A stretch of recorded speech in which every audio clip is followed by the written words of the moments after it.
we ready? Are we ready? Okay.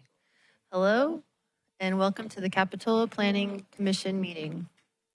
This meeting is open to the public with in-person attendance at the City of Capitola Council Chambers at 420 Capitola Avenue, and remote viewing is also possible. The Planning Commission and staff are attending in person, and members of the public wanting to offer public comment need to be present. The public can live stream the meeting on the city's website or on YouTube, following the link in the meeting agenda.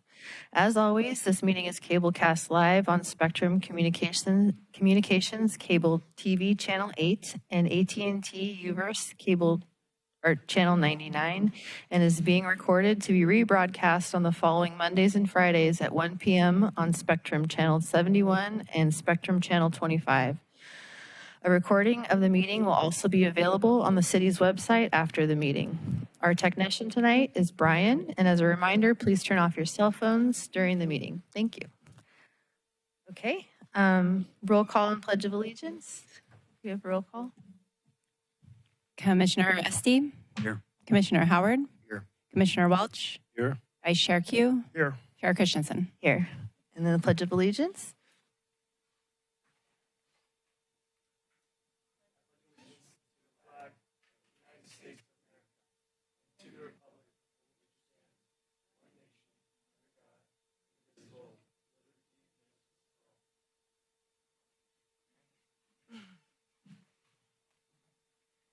Okay, item 2, additions and deletions to the agenda.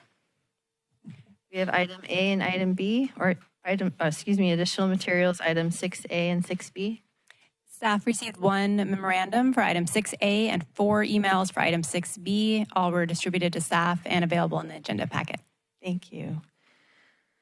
Okay, items are item number 3 is oral communications.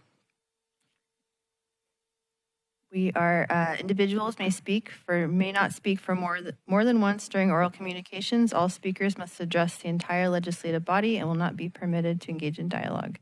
Is there anybody that would like to speak on an item that's not listed on our agenda this evening?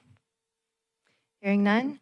Moving on to item 4 is Planning Commission and staff comments. Do we have any comments from staff or Planning Commission? I have one announcement to make that on June 17th, the Jade Street Community Center and Treasure Cove Park will have its grand opening. So the public is welcome to attend at 1 p.m. Thank you. Thank you. Any Planning Commission? Nope. Okay, moving on. Item 5 is the consent calendar. All matters listed under the consent calendar are considered by the Planning Commission to be routine and will be enacted by one motion in the form listed below. There will be no separate discussion on these items prior to the time the Planning Commission votes on the actions, unless the Planning Commission requests specific items to be discussed for separate review. Items pulled for separate discussion will be considered in the order listed on the agenda. We have item A, approval of the April 2nd, 2026 meeting minutes, Planning Commission meeting minutes, and item B is 520 Oak Drive. Do we have? I'll make a motion to approve. I'll second. Okay, we have a first and a second for the consent items. All in favor? Aye. Aye. Okay, moving on to item 6, public hearing. Public hearings are intended to provide an opportunity for public discussion of each item listed as a public hearing. The following procedure is as follows. First, staff presentation. Second, Planning Commission questions. Third, public comment. Fourth, Planning Commission deliberation. And fifth, decision. Item A is 2091 Wharf Road. Do we have a staff presentation? Good evening, Chair and Commission. Gina Paulini. So tonight is a minor land division for at 2091 Wharf Road. The applicant is requesting the minor land division to create 3 lots from an existing 0.478 acre lot in the R1 single family zone district. Here is the project location on Wharf Road, and the red arrow is pointing to the existing house. So here is a copy of the tentative map that is before you tonight. Lot 2 in red is the existing home, and lots 1 and 3 are the proposed lots. The driveway easement is there in the hatched lines, and the existing encroachment will remain. And then the sewer easement is at the back of the lot. Lot 1 will be 5,000 square feet. Lot 2 will be a little over 8,000 square feet, and Lot 3 will be a little over 7,000 square feet. The existing sheds on Lot 1 will be removed to accommodate future development, and the existing home will remain on Lot 2, and there will be a future home on Lot 3. All lots conform to the R1 zone district development standards, and future development on lots 1 and 3 will require future design permits and will need to conform to design standards. As I previously stated, the location of the existing driveways will remain. A traffic study was conducted for this project to make sure that the safety concerns with the existing curvature of Wharf Road wouldn't cause any problems with the project. And all recommendations in that traffic safety study have been incorporated into the conditions of approval. There are tree removals with this project. 6 trees are proposed for removal. There will be 12 replacement trees required, and we will work those replacements out during the final parcel map approval process, and the applicant will be required to submit a landscape plan at that time. As the clerk has stated, a memo was presented to you earlier today. The applicant had requested some changes to conditions number 14 and 24. We did look at those and consider them.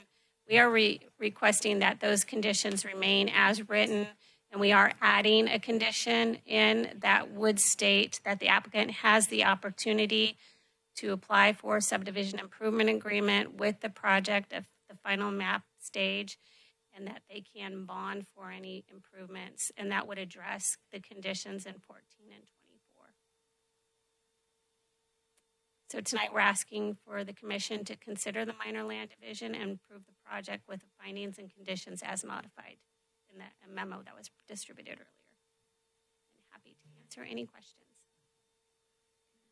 Do you have any questions for staff? I had one question.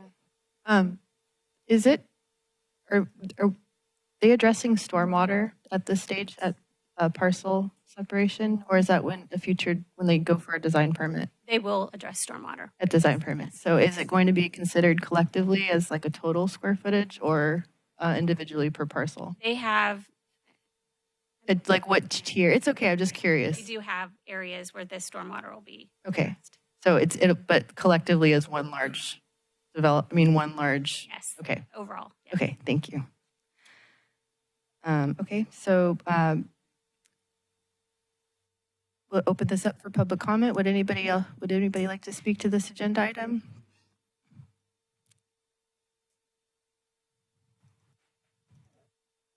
Hello, I'm Donna. I'm representing my clients, the Genges. Good evening, nice to meet y'all. We agree with all the conditions you guys have put out there, so we have nothing but these 2 items that Gina already expressed, number 15 and 24.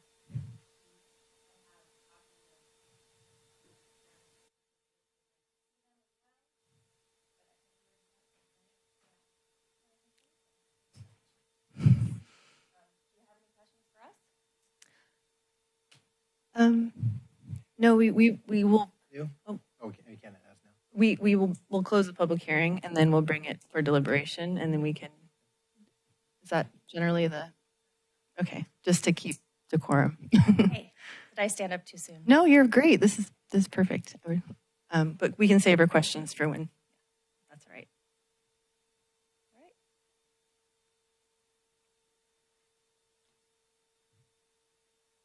Would anybody else like to speak for this item? Hearing none, we're going to close public comment and bring it back to Planning Commission deliberations. Do you have a question, Commissioner Howard? Are you going to start building homes sooner than later? It's a process. Hi, I'm Paul. I'm Richard. My suspicion it'll be a year or two before anything gets built. There's 44 conditions. Some of them will take quite a bit of work to meet before the final map can be filed.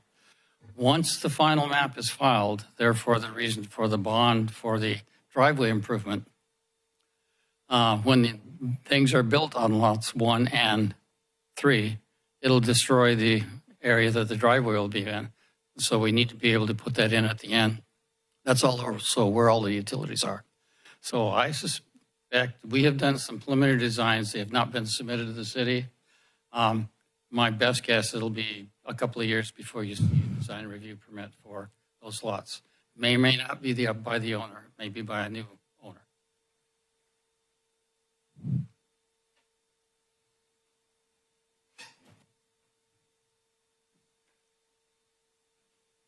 Anybody like to start or questions or make a motion or you good?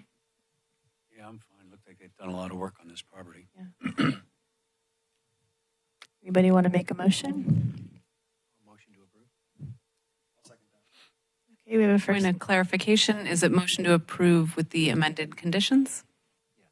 Yes, thank you. Okay, we have a first and a second. Can we have roll? Commissioner Estee, Aye. Commissioner Howard, Aye. Commissioner Welch, Aye. Vice Chair Q, Chair Christensen. Aye. Okay. Motion passes. Thank you.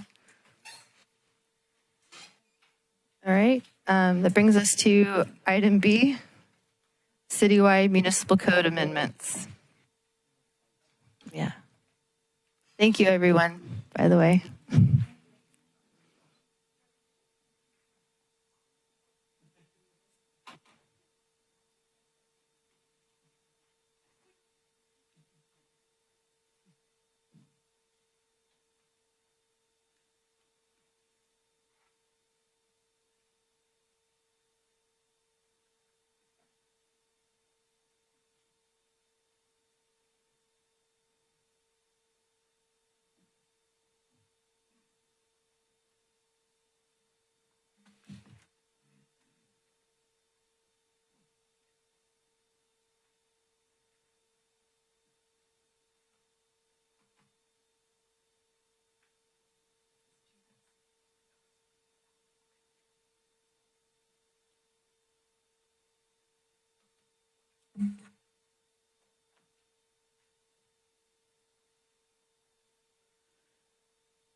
We're ready? Okay. So item B, the citywide municipal code amendments. Hello.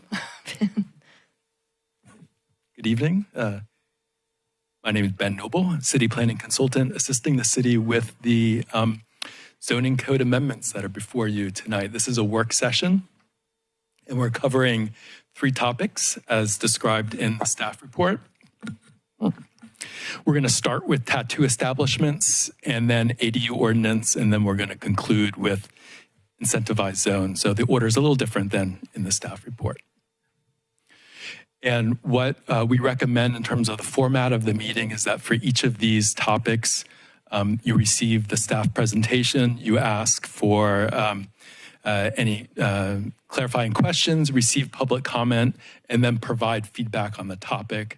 And then we move on to the next topic and repeat for all 3. Does that seem like an okay approach? Okay, great. All right, so starting with tattoo establishments, in 1962, the city adopted a municipal code amendment that prohibits tattoo establishments within the city. The zoning code is silent on the issue, and absent that prohibition in chapter 9.08, the city would probably classify the use as a personal service. I'm sorry, one second. Ma'am, sorry, I apologize. We're conducting a meeting. You're welcome to reach out to planning tomorrow if.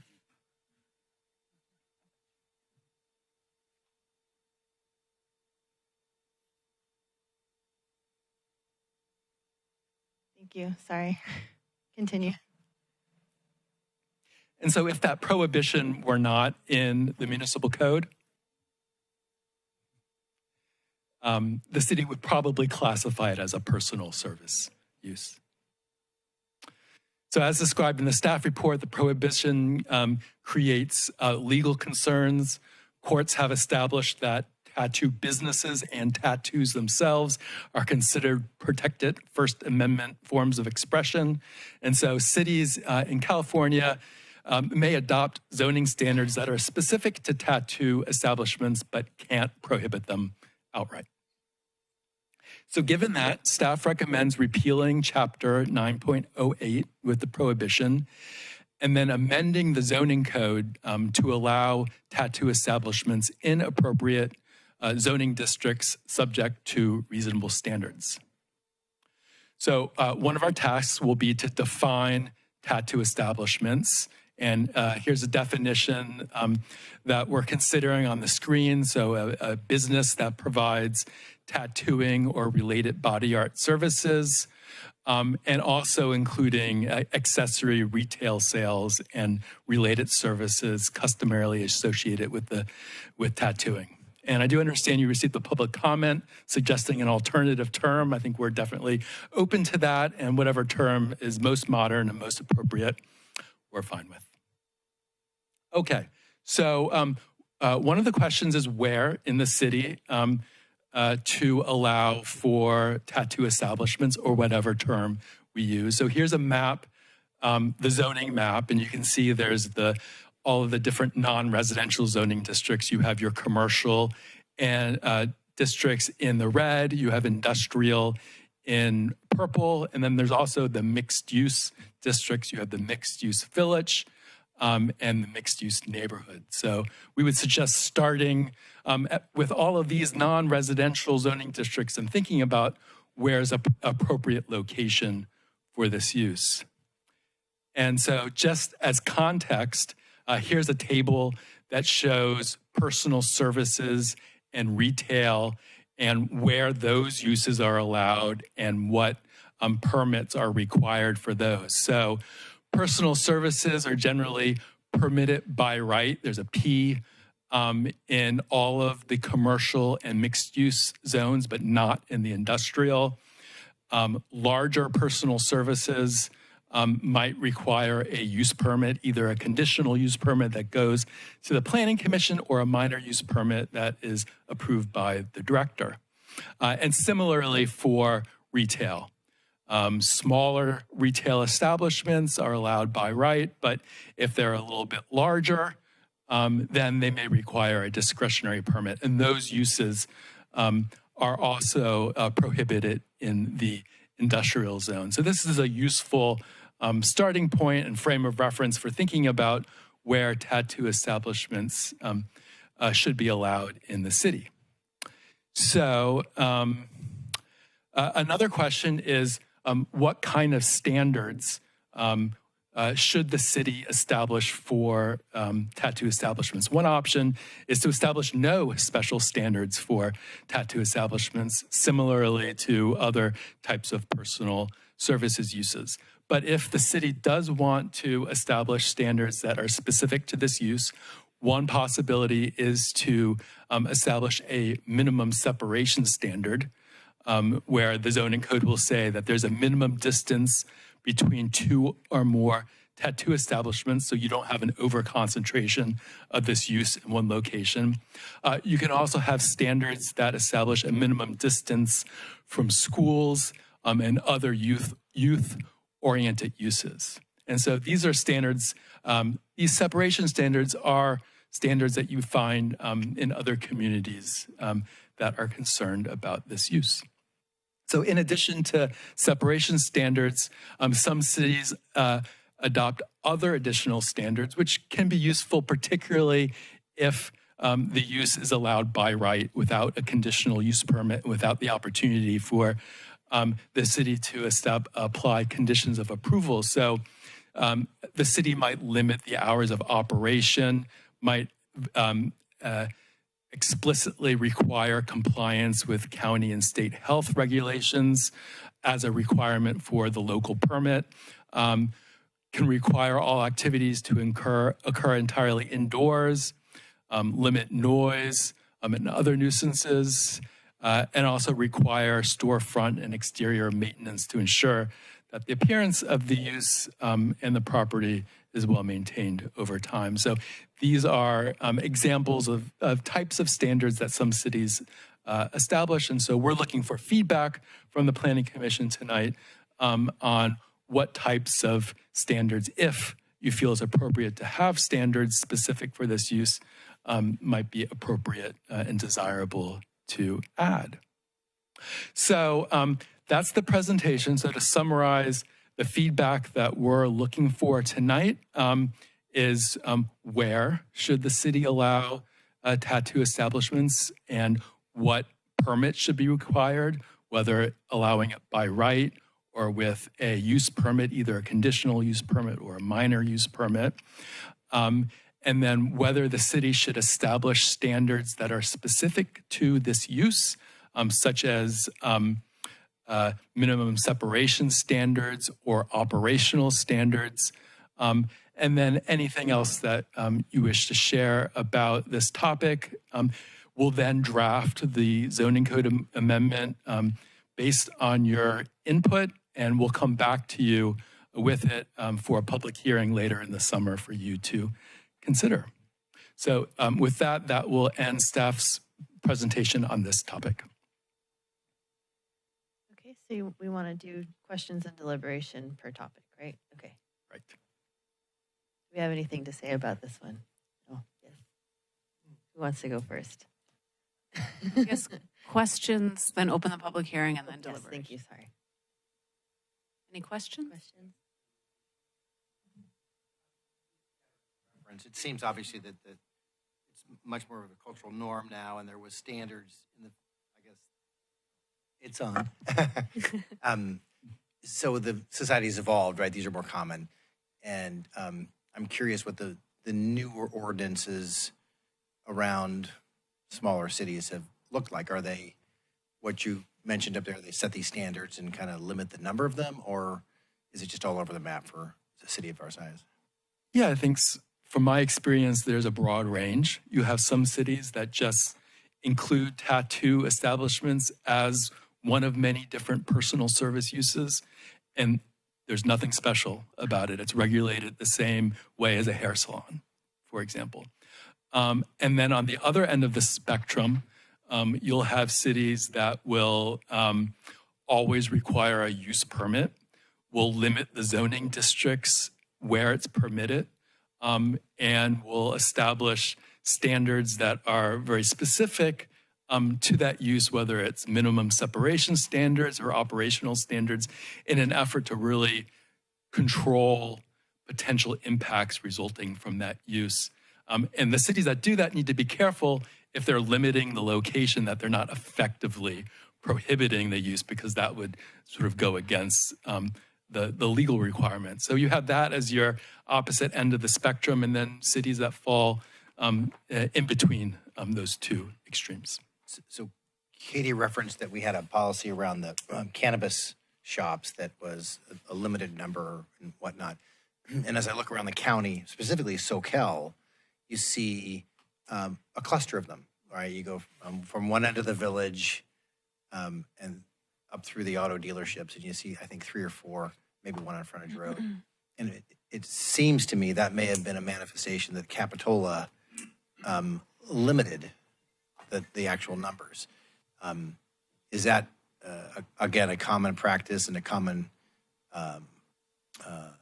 outcome when a city does that? You limit the number, and they then surround you in the neighboring county cities?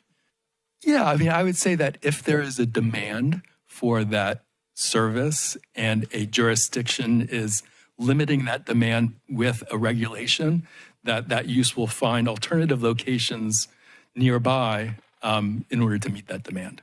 Again, I'm sorry to take all the questions here. In Los Gatos, there's a some sort of ordinance that limits the number of hair salons. Apparently, it's a real good business in Los Gatos, and they limit the number for that reason. You don't want the whole Main Street being high-end salons, I suppose.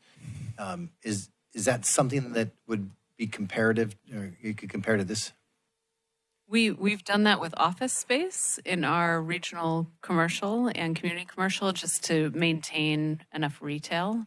So requiring office space either to be set back in the building or in the second story to maintain retail on our first. So, but yeah, with our cannabis regulations, we have distances from schools and churches in place. And then we also have a distance between our retail cannabis. It's 500 feet they have to be separated by. And then just rules about independent access and having a frontage on specific roads within the zone. So not just regional commercial, but it specifically has to have frontage on 41st Avenue. If you overlaid the same thing to tattoos, would that be an elegant, fair solution for the body art people? You do the same thing with tattoos you did with cannabis? We could do that. So regional commercial is north of Capitola Road, between Capitola Road and the highway, and that you could definitely apply those same standards.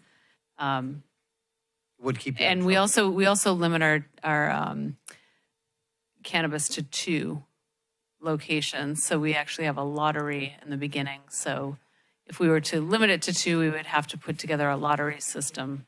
But that is something we could do if the Planning Commission and City Council chose to limit the number. Yeah, I guess speaking a little more generally to your question, it is a zoning tool to limit the concentration or the number of a specific use in a particular location. And I think the logic behind it is that cities want a diversity of land uses in order to support economic vitality. And so you will see cities that will establish caps on the number of hair salons in a certain area. The city of Berkeley had a lot of these sorts of limitations in their neighborhood serving commercial districts. They ended up moving away from a lot of that because it can be difficult to administer in terms of tracking the number of these different businesses. So that is a potential drawback to that kind of system, but it is something that's used not just for tattoo establishments or cannabis, but for other uses as well. Similar to cannabis, are these businesses regulated by some state organization? They have to get a license to practice, so to speak? You know? I believe they do. I believe they do. I can't name what organization it is, but it's like some type of I think health. it's like probably the county health. County Health County Department, Health, yeah. I read is is the one responsible for overseeing it. Okay, so we can rely on them. Like we did with cannabis, we said you have to be, okay, great, thanks. So like Commissioner Howard was saying, like society has kind of evolved over time as being a more accepted use. My question is, do tattoo parlors or these places, do they have some kind of different impact versus that would justify different treatment versus like personal services, which they seem to be more categorized as? Yeah, I mean, I think that's gets at the heart of the question of whether or not unique standards are necessary and desirable for this use as opposed to other types of personal services. The crime higher around a tattoo parlor is the question. Is there something related Negative to that, impact, or is that different? I tend to think, I don't know the answer to that, and we could come back with more information on that, but I tend to think it's the being able to look in a mirror, into a window and see somebody getting a tattoo might be scary for a youth, maybe. I know that in Las Vegas, I believe a lot, like they'll have tattoo parlors set up that you can, it's actually like an form of entertainment almost, that you can see people getting tattoos. So there's that Are we Las Vegas or are we more conservative in Capitola? So I think some standards you could put into place to avoid that being able to see into a tattoo parlor and a child walking by, especially like in the village, would be to have some type of screening so that you can't see, if that were a concern for the Planning Commission. But I know that there's some in like down Laguna Beach Village area, and they're wonderful. They're great. I mean, they have the kind of the little lobby where you see all the art, and then you go in and you have this, it's an eclectic experience, but it's definitely like bougie. Well, my concern would be that we end up, the village is a great place, but it's pretty dead in the wintertime, and you could probably get a really good lease, and it would be cheap to have 6 or 7 terrific tattoo parlors down in the village. That wouldn't be, it is what it is, but wouldn't be my preference. And so that's my biggest concern, that we end up with a concentration somewhere in the city that. like real estate offices and stuff. Yeah, exactly. I'm sorry, but that was yeah. So another avenue or way you could approach this is limiting the number per zoning district. So if you wanted to let, say, 2 tattoo parlors within the village and a certain amount within your community commercial and a certain amount within regional commercial, you could also limit it that way as well.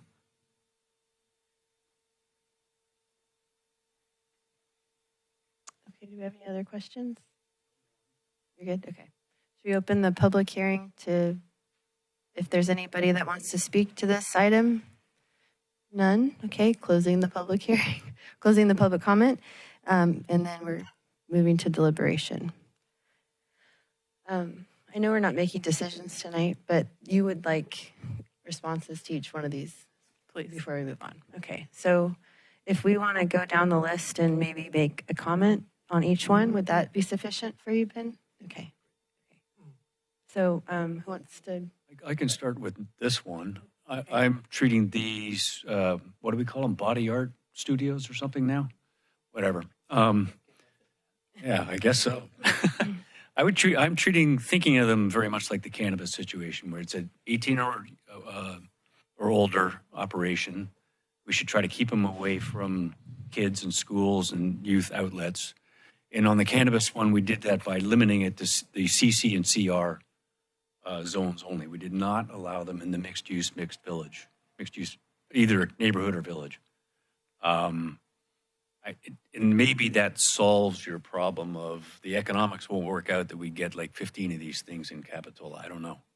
But that was my thinking.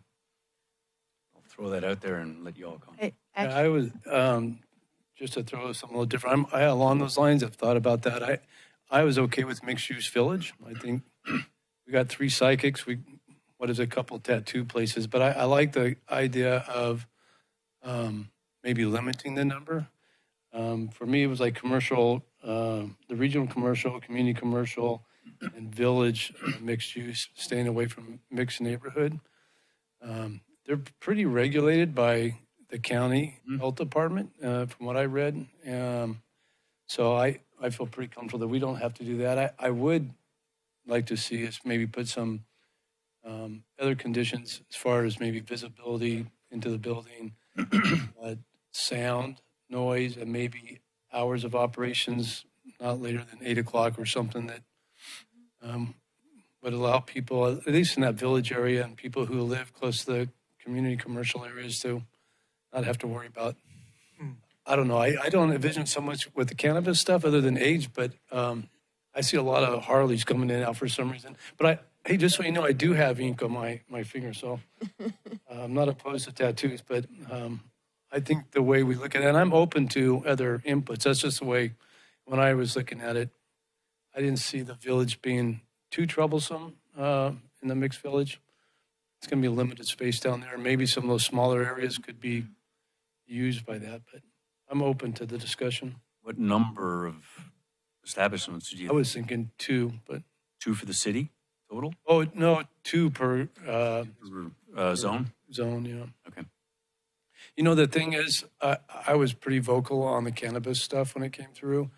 A large part because the police chief was, pushing me. But part of that was what we found out is right outside our city lines, they put them anyway. So we can say we're not going to have them in certain areas, but on 41st Avenue, you're going to get more than what we bargained for just because we don't have, the zoning is not a city area, right? So,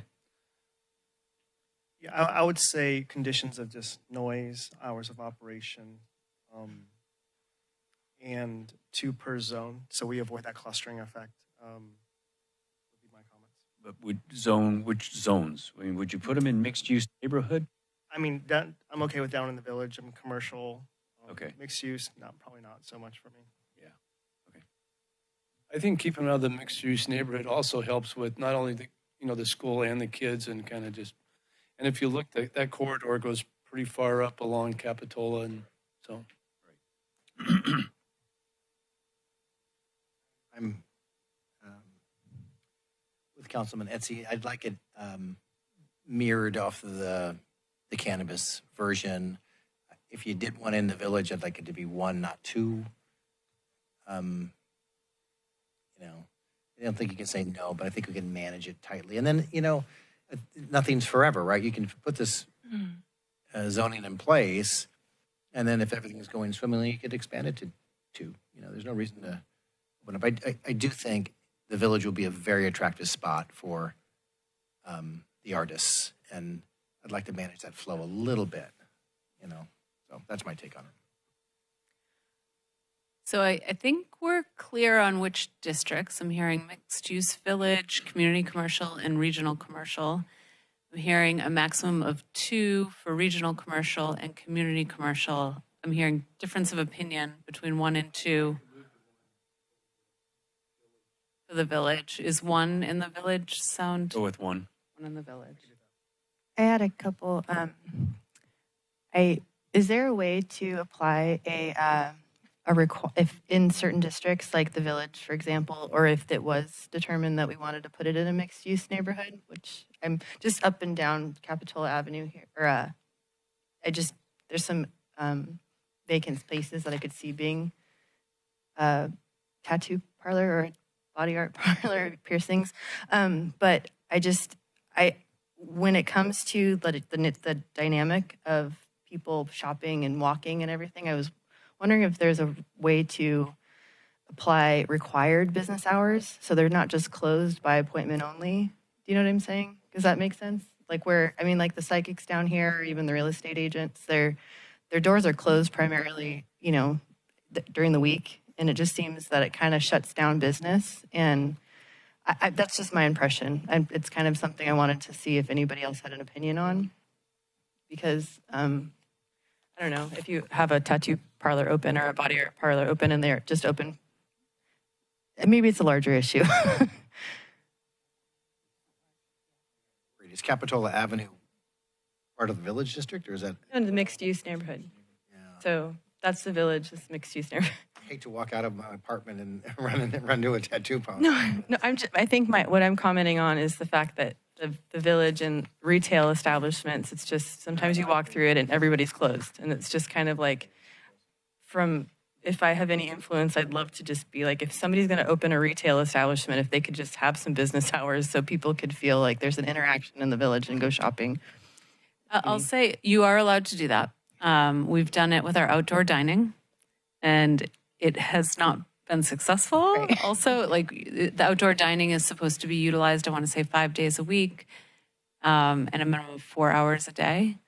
And we're going to be doing a renewal of our outdoor dining, and whether or not it's been in compliance, and that will be the one item that has not stayed in compliance.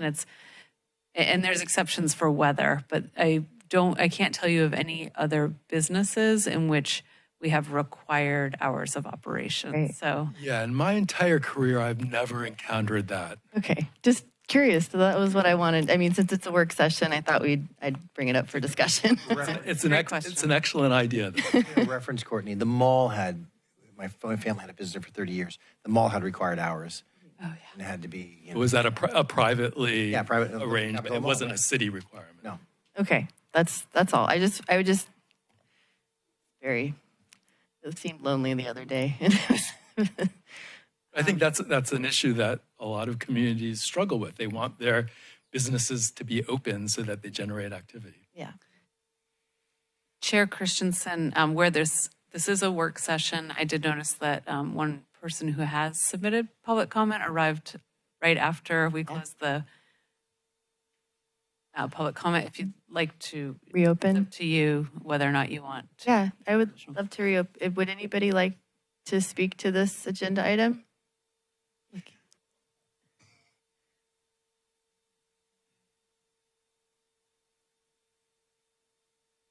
evening, Commissioners. How we doing? Yeah. So first, my name is Eric Sirignano. I'm a resident of Capitola, and I think that this topic is really exciting for the village. Personally, I have tattoos. I get tattoos when I go on vacation. It's a really exciting topic. There's a few things that I would like to ask you all to consider. And one is the terminology, right? Back in 1962, they wrote up this ordinance called tattoo establishments. Nowadays, with the California Body Art Act and the Santa Cruz County, they've all adopted the words body art. So in any language in this ordinance, I would recommend that body art is used throughout. And the zoning and permit type, I heard you guys discussing, and I think that they're per table 17.20-1, that it should be a by right, not a CUP. I didn't hear you guys talk about any of that, but from the research that I did, that's what I would like you guys to consider. And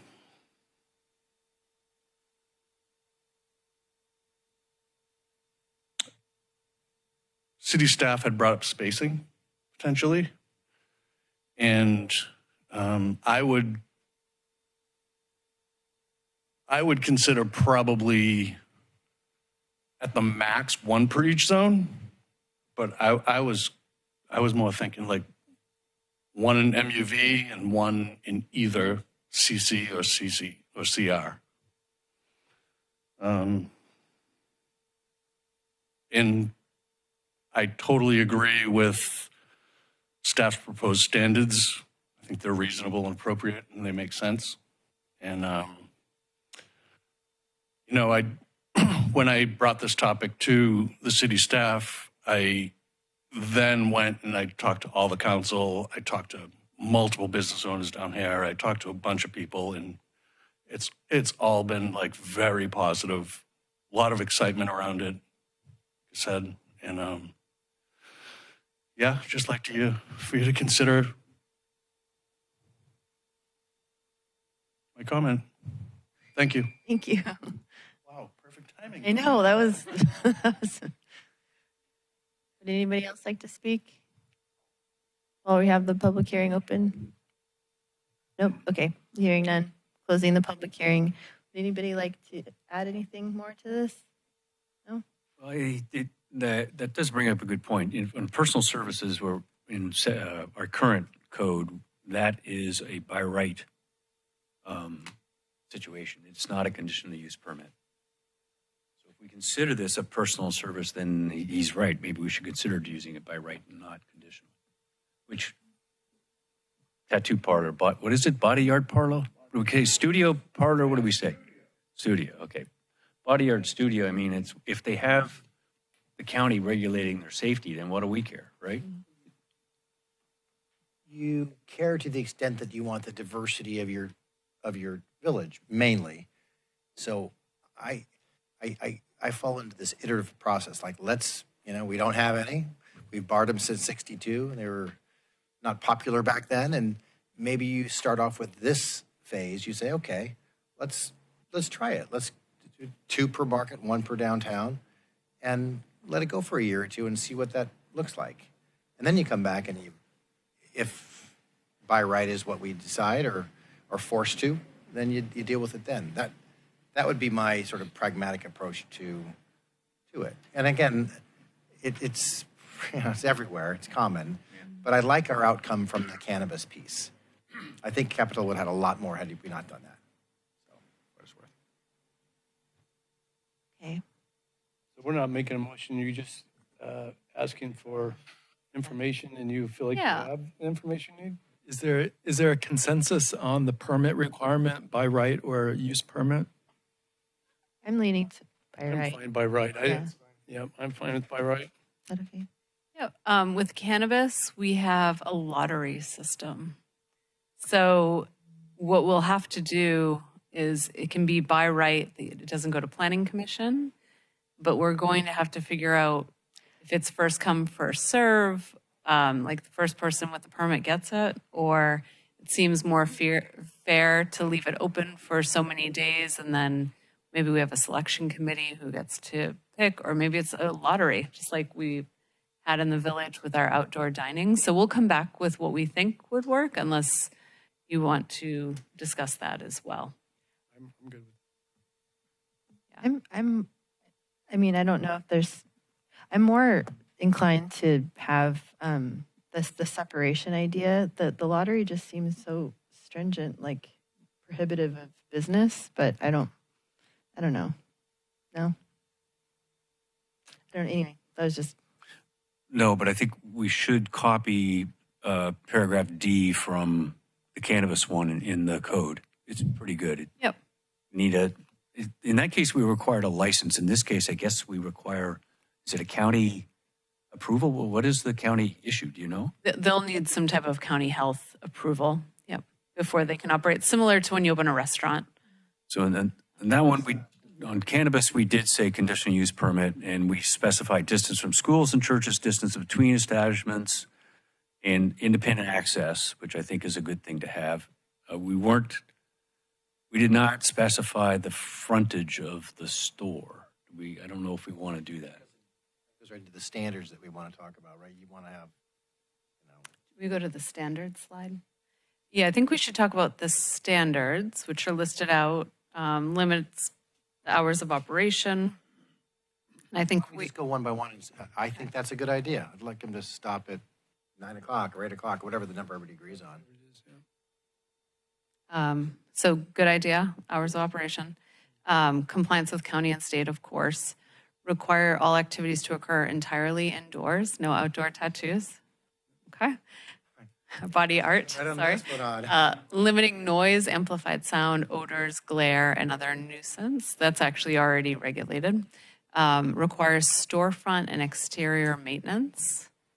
Is that applied to any other? It is. We do have conditions out there that people upkeep their frontage and usually tied to conditional use permits. And then the idea of being able to see in the window. Do you want to discuss that?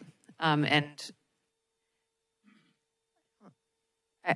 I don't think that's, I don't personally have a problem with that. I think that if we have some type of like lobby, where there's a reception area, right?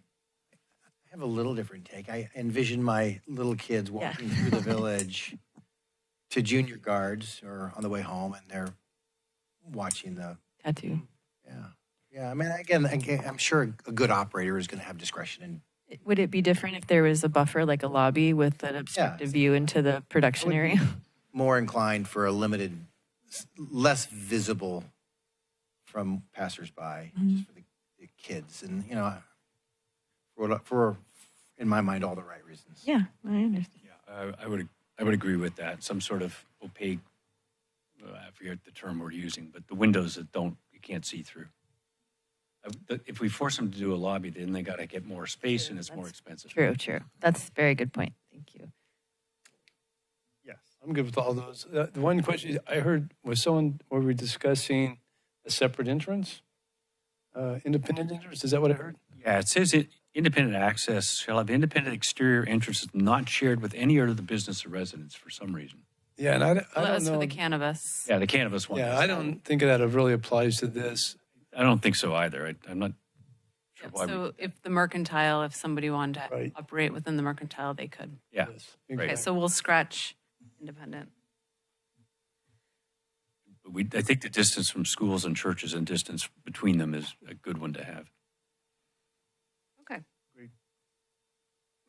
So following up on the visibility topic, so for your commercial zoning districts and particularly for your mixed-use village, there's a storefront transparency requirement where you want the visibility into the use from the sidewalk in order to provide for sort of greater activity and visual interest for pedestrians. So we'll need to reconcile that in some way. And I think a question to think about is whether or not in the village you want an entirely opaque storefront for this use. That might not be the look that you're looking for. What is the minimum threshold where it blocks enough where it kind of obscures the view of like looking in? I think you may want to get at sort of what your intent is. And from the conversation, it seems like there's a concern about pedestrians, particularly children, being able to see the actual tattooing process. And so maybe the standard should get at limiting the visibility of that activity, not necessarily visibility into the interior space. If it's in a separate room of the entrance lobby area of a tattoo area, it may not be an issue. I like what you said when you said we have to reconcile. I'm assuming that we as youth over there, not us Yeah, over we'll come back we'll do research on this and figure out something that works, but we definitely want to keep it activated, maybe with some art in the window, we'll figure out how to make it sure it stays interesting, but then also protects our youth. It's great. We'll get there. Tattoos are on all parts of the body, right? So Yeah. you just see a really beautiful woman laying on her belly getting her ass tattooed and the kids walking by, you know? So I'm sure good operators won't do that, but that's sort of my worst case, you know. Yeah. Comment. We'll figure. I think from my experience of just walking by these uses, that's how it's laid out, and we can sort of address it in the standards. Okay. Are we safe to move on to? Okay. This one will be super quick. So ADUs, a year or so ago, the city adopted a fairly substantial update to the ADU ordinance to address state comments on compliance with state ADU law. Since that time, there has been new state law that was established. And so since we're taking forward some zoning code amendments at this time, we figured we'd also include these ADU ordinance amendments just to bring the city's ADU ordinance into full compliance with state ADU law. And there were two bills that went into effect this year, or last year actually.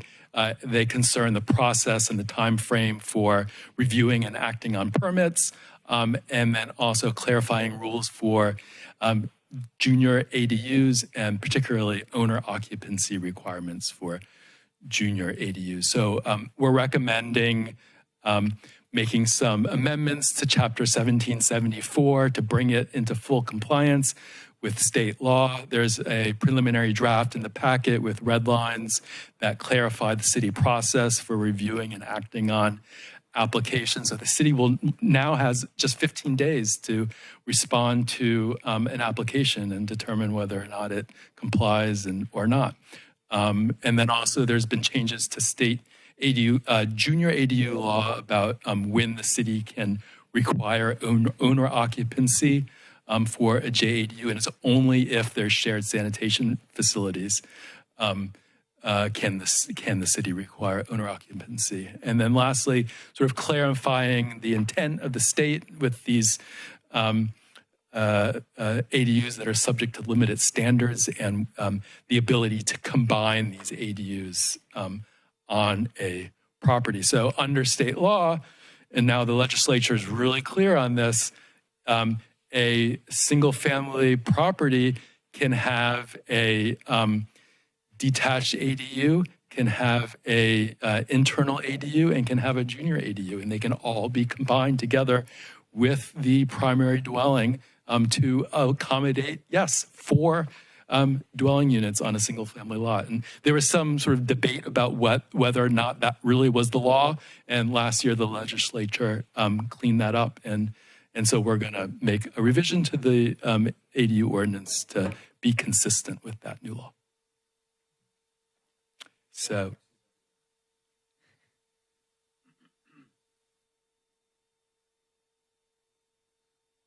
that completes staff presentation. Do you have any questions on this one? Fourplexes everywhere. Is that kind of how that works? I mean, I can take a 5,000 square foot lot in Capitola and put a house and 3 extra units. But it would have to be configured in a particular way with the JADU and the detached ADUs, and there's limited to the size.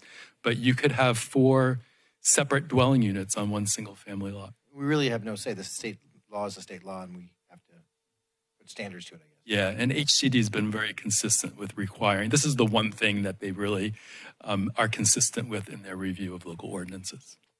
And do we have a way to you count those towards our RENA numbers? We do. We count those towards our RENA numbers. Has the county drafted their version of this? I don't know about the county. Scotts Valley has an ordinance that is in line with this.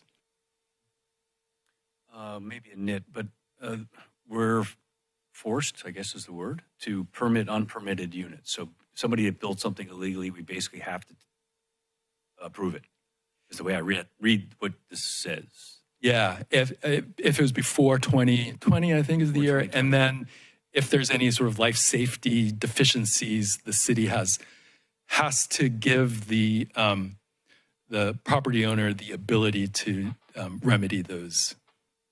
Yeah, that's what caught my eye. There are 2, is paragraph H, subsections 1 and 2. There are 2 different section numbers of the health code are referred to. I don't know if those are truly different or not, but I thought that was kind of odd. Okay, we'll double check that. Yeah, if you don't mind, but it's pretty interesting. So, Why the 2020 cutoff? What's the difference before 2020 or after?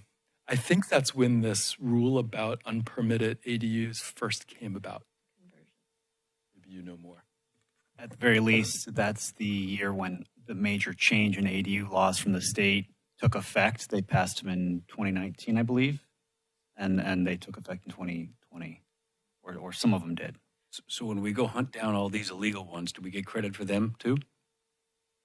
If we're adding new units that we weren't aware of, we should get credit for those once they come into compliance. One point I wanted to clarify with the county, I've run into this a few times, that if it's a non-permitted, non-conforming structure and we go and try to convert it to an ADU, the county has been forcing the homeowner to establish that it's not further non-conforming. If they were to, like, anything that wasn't established within the permit previously couldn't be converted and couldn't be further non-conforming. Does that make sense? So if it was within the side setback or the rear setback or something like that, you couldn't add on to it, or you couldn't recognize the non-permitted area that wasn't recognized previously. Does that make sense?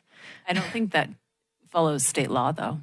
Maybe I'm and thinking. because if it's non-conforming, so if we have an ADU that's just right up to the property line, we have to permit that ADU if it's an existing non-conforming.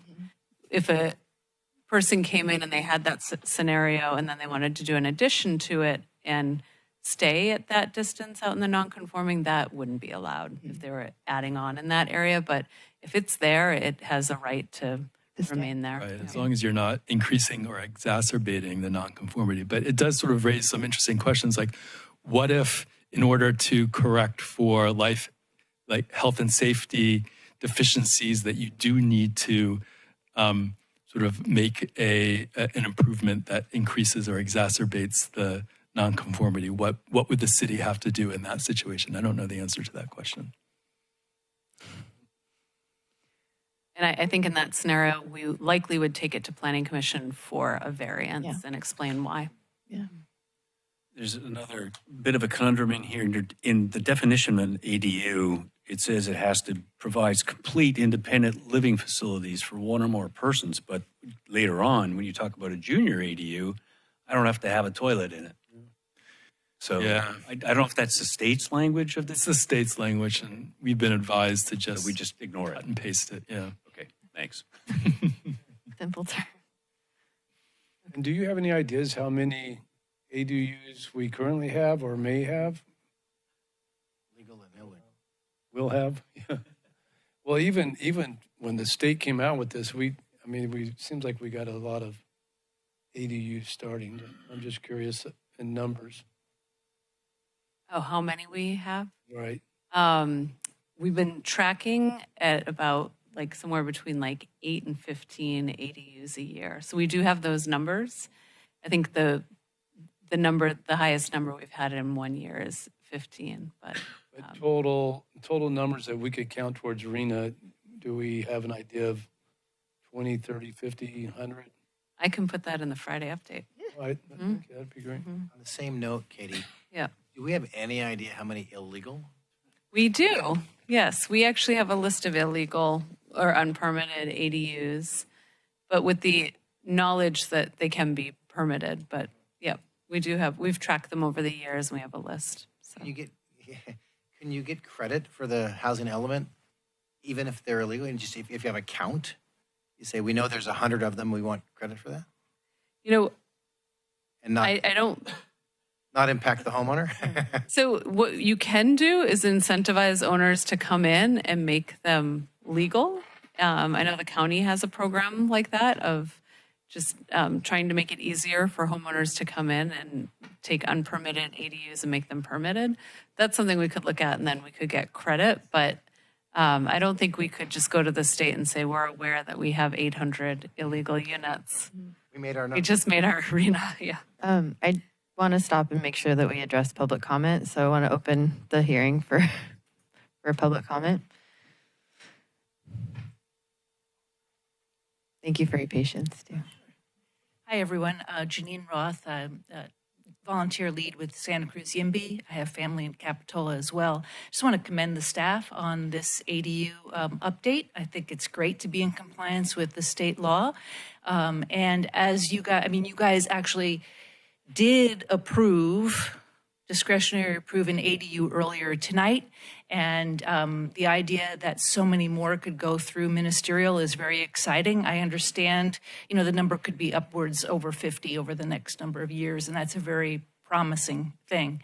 I want to plant a seed while we're all happy about ADUs. I wanted to plant a seed because there's another law, AB 1033, which actually introduced the idea that ADUs could be sold. They basically could condoize ADUs, and so they could be sold separate from the main unit. What's really exciting about what you've actually heard a couple of instances tonight is this is what people who have property can do with their property. They can realize the value from their property. An ADU that can be condoized can sell for less than a single-family home, so it can introduce starter homes into the community. It's really hard for people to buy single-family homes. And so an ADU that's condoized could add to the market and to offer opportunities for new people to come in and actually have home ownership in our environment. So wanted to plant that seed. I know that staff has been doing ADU updates every year, but just wanted to suggest that you guys suggest that they look into the idea of condoizing ADUs, because that's an option for cities to look at. Thank you. Thank you. Would anybody else like to speak for this item? Nope. Okay. Closing the public hearing and moving on to deliberation, or continuing deliberation, I should say. Any more? Okay. Okay.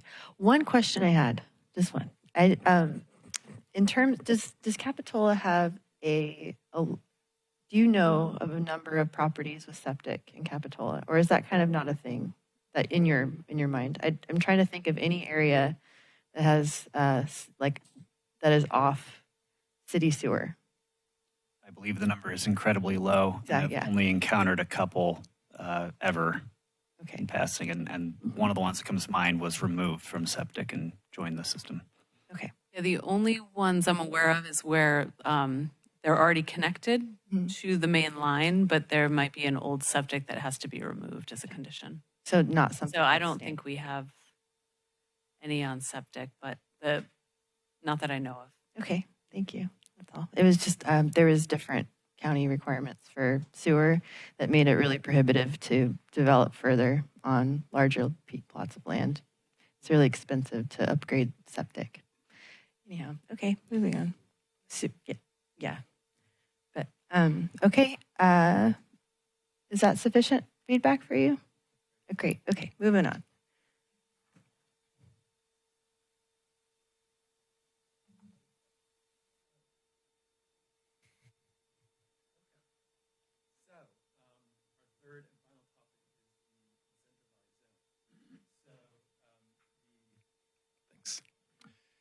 So this is a housing element implementation action, and actually, let me go back to this slide. So the city's been hard at work to implement the housing element.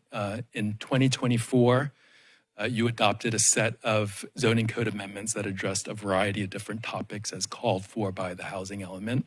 In 2025, the RM zone amendments you adopted, and then recently the Capitola Mall zoning code amendments, all of these were required by the housing element. And so one remaining program that calls for a zoning code amendment is program 1.4 that involves what we call the incentivized zone. So up on the screen is the language from the program. It says that the city will expand the incentivized zone for increased FAR and height to facilitate mixed-use development, targeting commercial corridors where key sites are identified for RENA in exchange for an expanded list of community benefits that complement mixed-use residential development. So that's what the program says, and so the city is obligated to do this with the zoning code amendments to remain in compliance with the housing element and state housing law. And just to piggyback on that, just as a reminder, we did a lot of work within our community benefits for the mall site. Originally, the idea was to update the community benefits section for the mall site within this section of code. And by taking it out of that section of code, there's we increased the actual heights within the mall site. We spent, as you know, we spent a lot of time on that. So this is one of the remaining, and we also adopted objective standards. So within our housing element, there were several things related to the community benefits section specific to the mall site. This is the one within program 1.4 that's really focused on not the production of housing, but in the areas where the RENA units exist, like having community benefits that will that complement a mixed-use site and complement the additional housing that will take place in Capitola. So,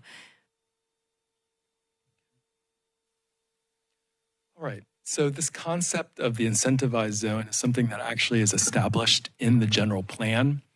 And so there's some general policy language in the general plan that calls for increased height and FAR for projects that provide substantial community benefit in specified locations. So there's that policy foundation in the general plan, and then that's implemented in the zoning code, primarily in chapter 1788, called Incentives for Community Benefits, and that establishes additional details on allowable benefits to receive the increased height and FAR, the application submittal and review process, and then also the findings that the city needs to make in order to approve and allow for this increased height and FAR.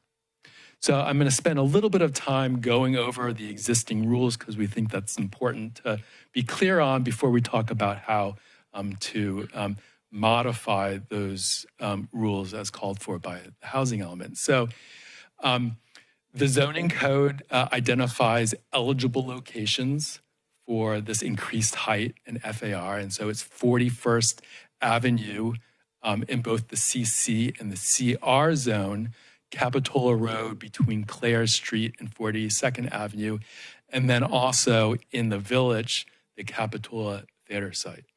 And as Katie mentioned, as part of the Capitola Mall zoning code amendments, we removed the mall site from Chapter 1788 to address the mall property as part of the new Capitola Mall zoning code amendment. So currently, the mall property is not in 1788, though it was previously covered in 1788. Okay, and so if a project provides for these substantial community benefits, they're eligible for increased height and an increased FAR. And this is setting aside the Village Hotel. Just in the CC and CR zoning district, without a benefit, you're allowed 40 feet of height. With a benefit, you're allowed up to 50 feet. And then in terms of floor area ratio in the CR, you can go an additional 0.5 FAR up to 2.0, and in the CC, an additional 1.0 FAR to a maximum of 2.0. So that's what's currently allowed as incentives. And then in Chapter 1788 currently, there's a list of allowable benefits. These are listed on the screen, and these were established with the comprehensive zoning code update in, when was that, 2016? I think by the time they got certified, it was like 2020. 2020, but they were written probably 2018.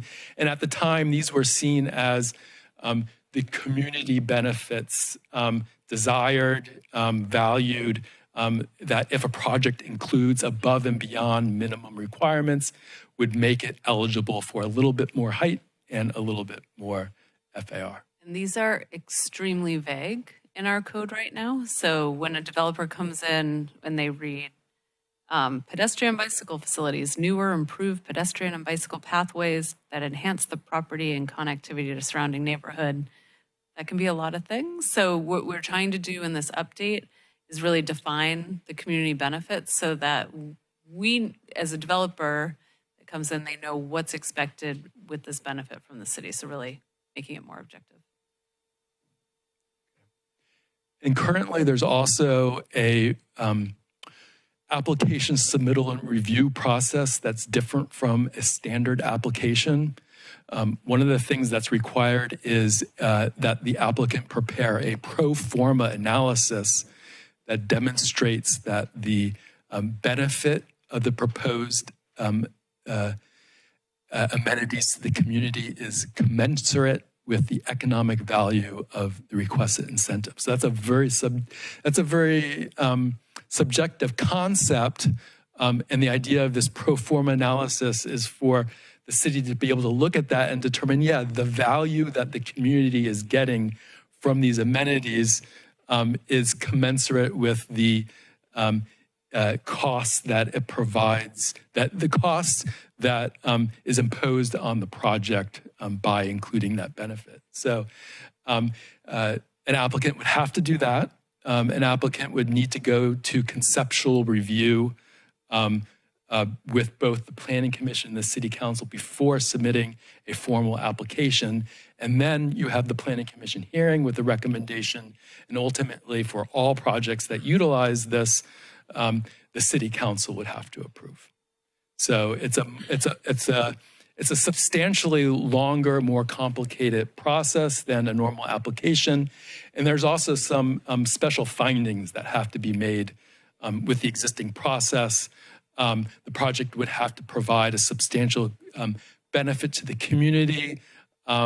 minimize adverse impacts to neighboring properties, and then within the coastal zone would have to enhance coastal resources. So these are all very subjective requirements with not a lot of certainty for an applicant, for the city, or for the community. So getting back to the housing element program, this is a program in the housing element intended to facilitate the goals of the housing element. And we're looking for ways to accomplish that with our proposed amendments. So we talked about this with the Coastal Commission because these are amendments that the Coastal Commission will need to certify. And the feedback that we got from them is that, or from staff at least, is that they expect that the commission, the Coastal Commission, will certify amendments that are needed in order to implement the housing element and facilitate housing production. However, the Coastal Commission might more closely scrutinize any amendments that are specifically affecting a village hotel, and that could delay or complicate certification. And the advice of Coastal Commission staff was to separate any amendments to 1788 that have to do with the hotel from amendments that are necessary in order to implement the housing element. And for that reason, we are recommending preparing a Chapter 1788 that applies to projects outside of the village in order to implement the housing element, and then to create a new Chapter 1790 only for the village hotel with no substantive changes to the rules that apply to a hotel. And that would be an effort that would be subsequent to this if the city wanted to change the village hotel rules. So that's the reason behind having these two separate chapters before you dealing with community benefits. Okay, so now talking about the preliminary draft amendments that are before you tonight. So really the intent of these amendments is to facilitate infill development along commercial corridors where key sites are identified for meeting the RENA with community benefits that complement mixed use residential development. And in order to do that, we're replacing subjective requirements with the existing benefits with more objective standards. And that's similar to the way that we handled the Capitola Mall. You may recall that as part of that, there's a lot of new objective standards related both to the design of development as well as the site layout and other operational characteristics. So there's much more certainty about what a applicant needs to do in order to utilize the maximum allowed height in FAR. And we're taking a similar approach to Chapter 1788 with the incentivized zone outside of the mall as a way to facilitate mixed-use development consistent with what the housing element says we need to do. So in terms of the major changes to 1788, it would expand the incentivized zone boundary. It modifies the allowable benefits to make them more objective and more in line with current city priorities. It adds a heightened incentive for a hotel since fiscal sustainability is an important issue with the city right now. And it also modifies the approval criteria to remove a lot of the subjectivity and uncertainty and replace that with more objective approval criteria. So with the, so here's a slide here that has a little bit more detail about how we've modified the allowable benefits list. And so we've really focused on community benefits that complement a mixed-use residential development and promote economic development. So we're looking at public open space, pedestrian and bicycle facilities, transit center improvements, childcare facilities, public parking structures that can be utilized by the general public, as well as uses that provide a fiscal benefit to the city. So these are the benefits that we're focusing on with these amendments.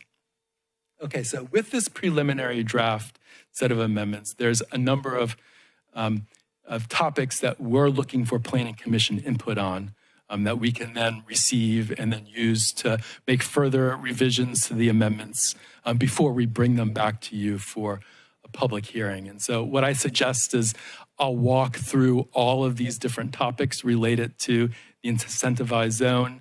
And then once we've completed that presentation, we'll answer any of your questions. You can receive public comment, and then you can go through these questions one by one, give us your feedback, and then provide us with any other comments that you have on this subject. So first, on the expanded boundary, the preliminary draft would expand the boundary of the incentivized zone to Bay Avenue between Highway 1 and Hill Street on the east side of the street, and Highway 1 and Center Street on the west side of the street, as shown in this graphic.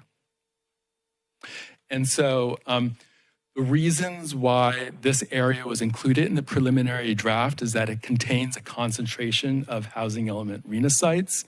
It's well served. It's served by transit. It has good vehicular access. It's within walking distance of existing stores and services. We think there's redevelopment potential there because of the size of the parcels and the condition of existing uses. And also, it's bordered on a number of sides by existing non-residential uses, which might result in fewer impacts on adjacent uses. So one of the questions we have for you is, where should the incentivized zone boundaries be expanded? And so you can see on this image here, here's the Bay Avenue area in blue that was included in the draft. The red is the existing incentivized zone boundary outside of the village. The Planning Commission could also consider other areas as well. For example, we've included up here the Clare Street area opposite the mall could be another location for the Planning Commission to consider as well. And looking at this map, there are quite a few RHNA properties along Capitola Avenue, along Capitola Road. The reason why we have not included those is because they're smaller lots, and it would really be hard to get a transit center there or a park, or this is really about having a large enough lot that you can kind of do one of these, bring in a community benefit in order to get a higher density. I added the Clare Street piece, knowing that we've recently focused in on the mall, and if the Planning Commission, I didn't, tonight's the night to talk about it. If going to Extra Height on Bay Avenue is not something you'd like to see, but wouldn't mind seeing it around the mall on Clare Street, that option is there. It's just a matter of where you believe the extra height and these type of incentives should be within the city. So I added that as another option. But yeah, the reason why we did not use the Capitola Avenue sites or Capitola Road or extend it further is just simply the size of the lots. Okay. All right, so that's the first question. And then, as I mentioned previously, the draft 1788 adds a hotel as a community benefit. That if a project includes a hotel or is a hotel, then it's eligible for some increased height and some increased FAR. And so currently a hotel requires both a conditional use permit and a design permit. And so if the city wants to do things to incentivize a new hotel use because of the fiscal benefits that it provides, it could change, the city could change the permit requirements. So, for example, could require only a design permit and no conditional use permit, which is the way the city handled the hotel on the mall property. It's also a possibility to allow a hotel entirely by right with neither a CUP nor a design permit and no discretionary permits at all. So those are some of the options.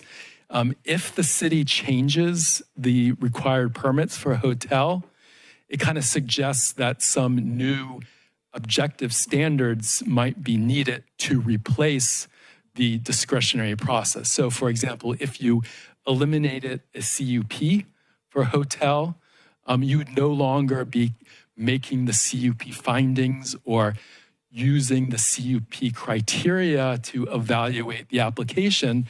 So you may want to have some new operational standards to replace those CUP considerations.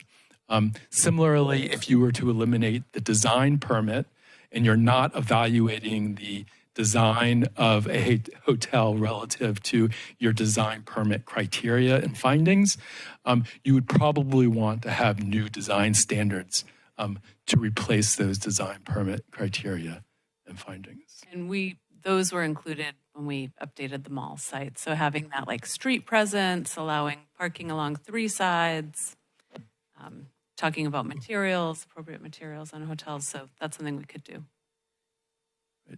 Okay, and then here are just some examples of operational standards, the sorts of things that you would normally consider through the use permit process, and then some examples of design standards.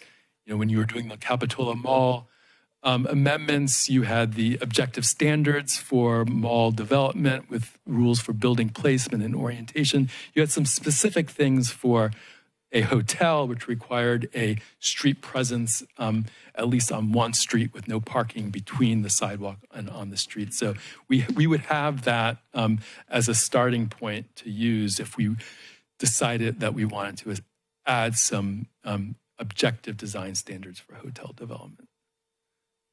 Okay. All right, so requested Planning Commission input. What permits should the city require for a hotel in the incentivized zone? And what, if any, new standards should apply to hotel projects? And I just want to add for the hotel and then the next conversation about commercial, this is really about economic development. The beginning of this, portions of this are tied to our housing element, but this is really about economic development and infusing it into our code. So. Okay. So now with hotel, in addition to the permits required, the city can use the Chapter 1788 to incentivize a hotel with development standards that will better accommodate a modern hotel project. And so when we talk to the economic development consultant Kaiser Marston on this, they recommended sort of bumping a hotel maximum height up to about 60 feet, which would be sufficient to accommodate a 4-story modern hotel with adequate floor-to-floor heights, equipment on the roof that's screened, as well as architectural design flexibility. So in the proposed amendments for a hotel, we've included a maximum height of 60 feet within the incentivized zone. And another item that Kaiser Marston touched upon about increasing the height is it really allows them to have more surface parking rather than having to put parking underneath the building, which makes it really expensive. So getting that extra height will help them with the economic feasibility of it. Yeah, what we've heard is that structured parking is just not something that these hotels will do. So we're not concerned about FAR. The 2.0 FAR is more than adequate to accommodate a modern hotel. It's really, because of the surface parking, a little bit more height is more important to a hotel project. Okay, so we're looking for feedback on whether or not the Planning Commission supports allowing a little bit more height for a hotel in the incentivized zones. And then also, we're thinking a lot about, well, okay, what could the city do through this community benefits chapter, as well as other city regulations, in order to facilitate the development of a new hotel. And if you have any ideas or other thoughts that you want to share on this particular subject, we would love to hear that from you tonight. And just to add to that, during the mall update, we heard from our planning commissioners and city council members that meeting space is important. When talking to Kaiser Marston about how we approach meeting space within this, possibly adding an exemption to FAR for meeting space rather than making it a requirement. So more of a carrot than a stick.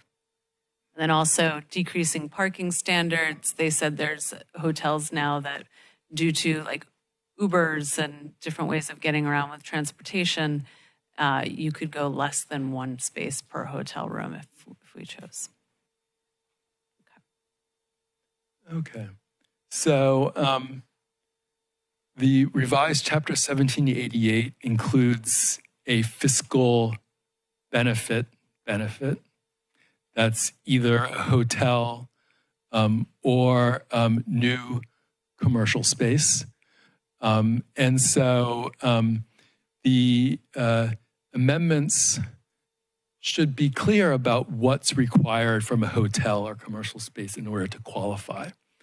So just to refresh your memory on the mall, we had the tiered system where ultimately, as adopted by the city council, to qualify for the additional height for a mall redevelopment project, it needed to include either a 120-room hotel with 3,600 square feet of meeting space, or a minimum of 35,000 square feet of new commercial space.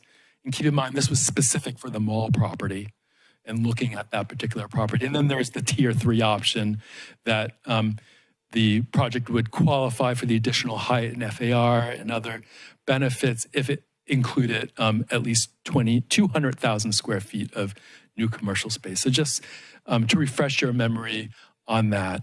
And so for Chapter 1788 and the incentivized zone that currently applies outside of the mall property along 41st Avenue and other locations where it might be expanded, we're looking for input from you on whether or not we should specify a minimum number of hotel rooms, and if so, what should that minimum number be?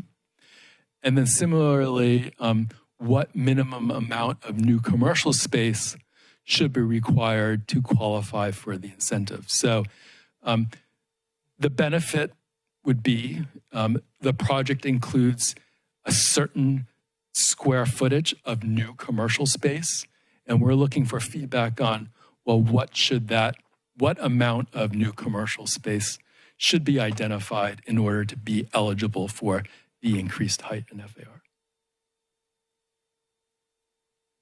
Those are hard. You want to keep going? Well, that's it. So this is the summary of the questions that I went over.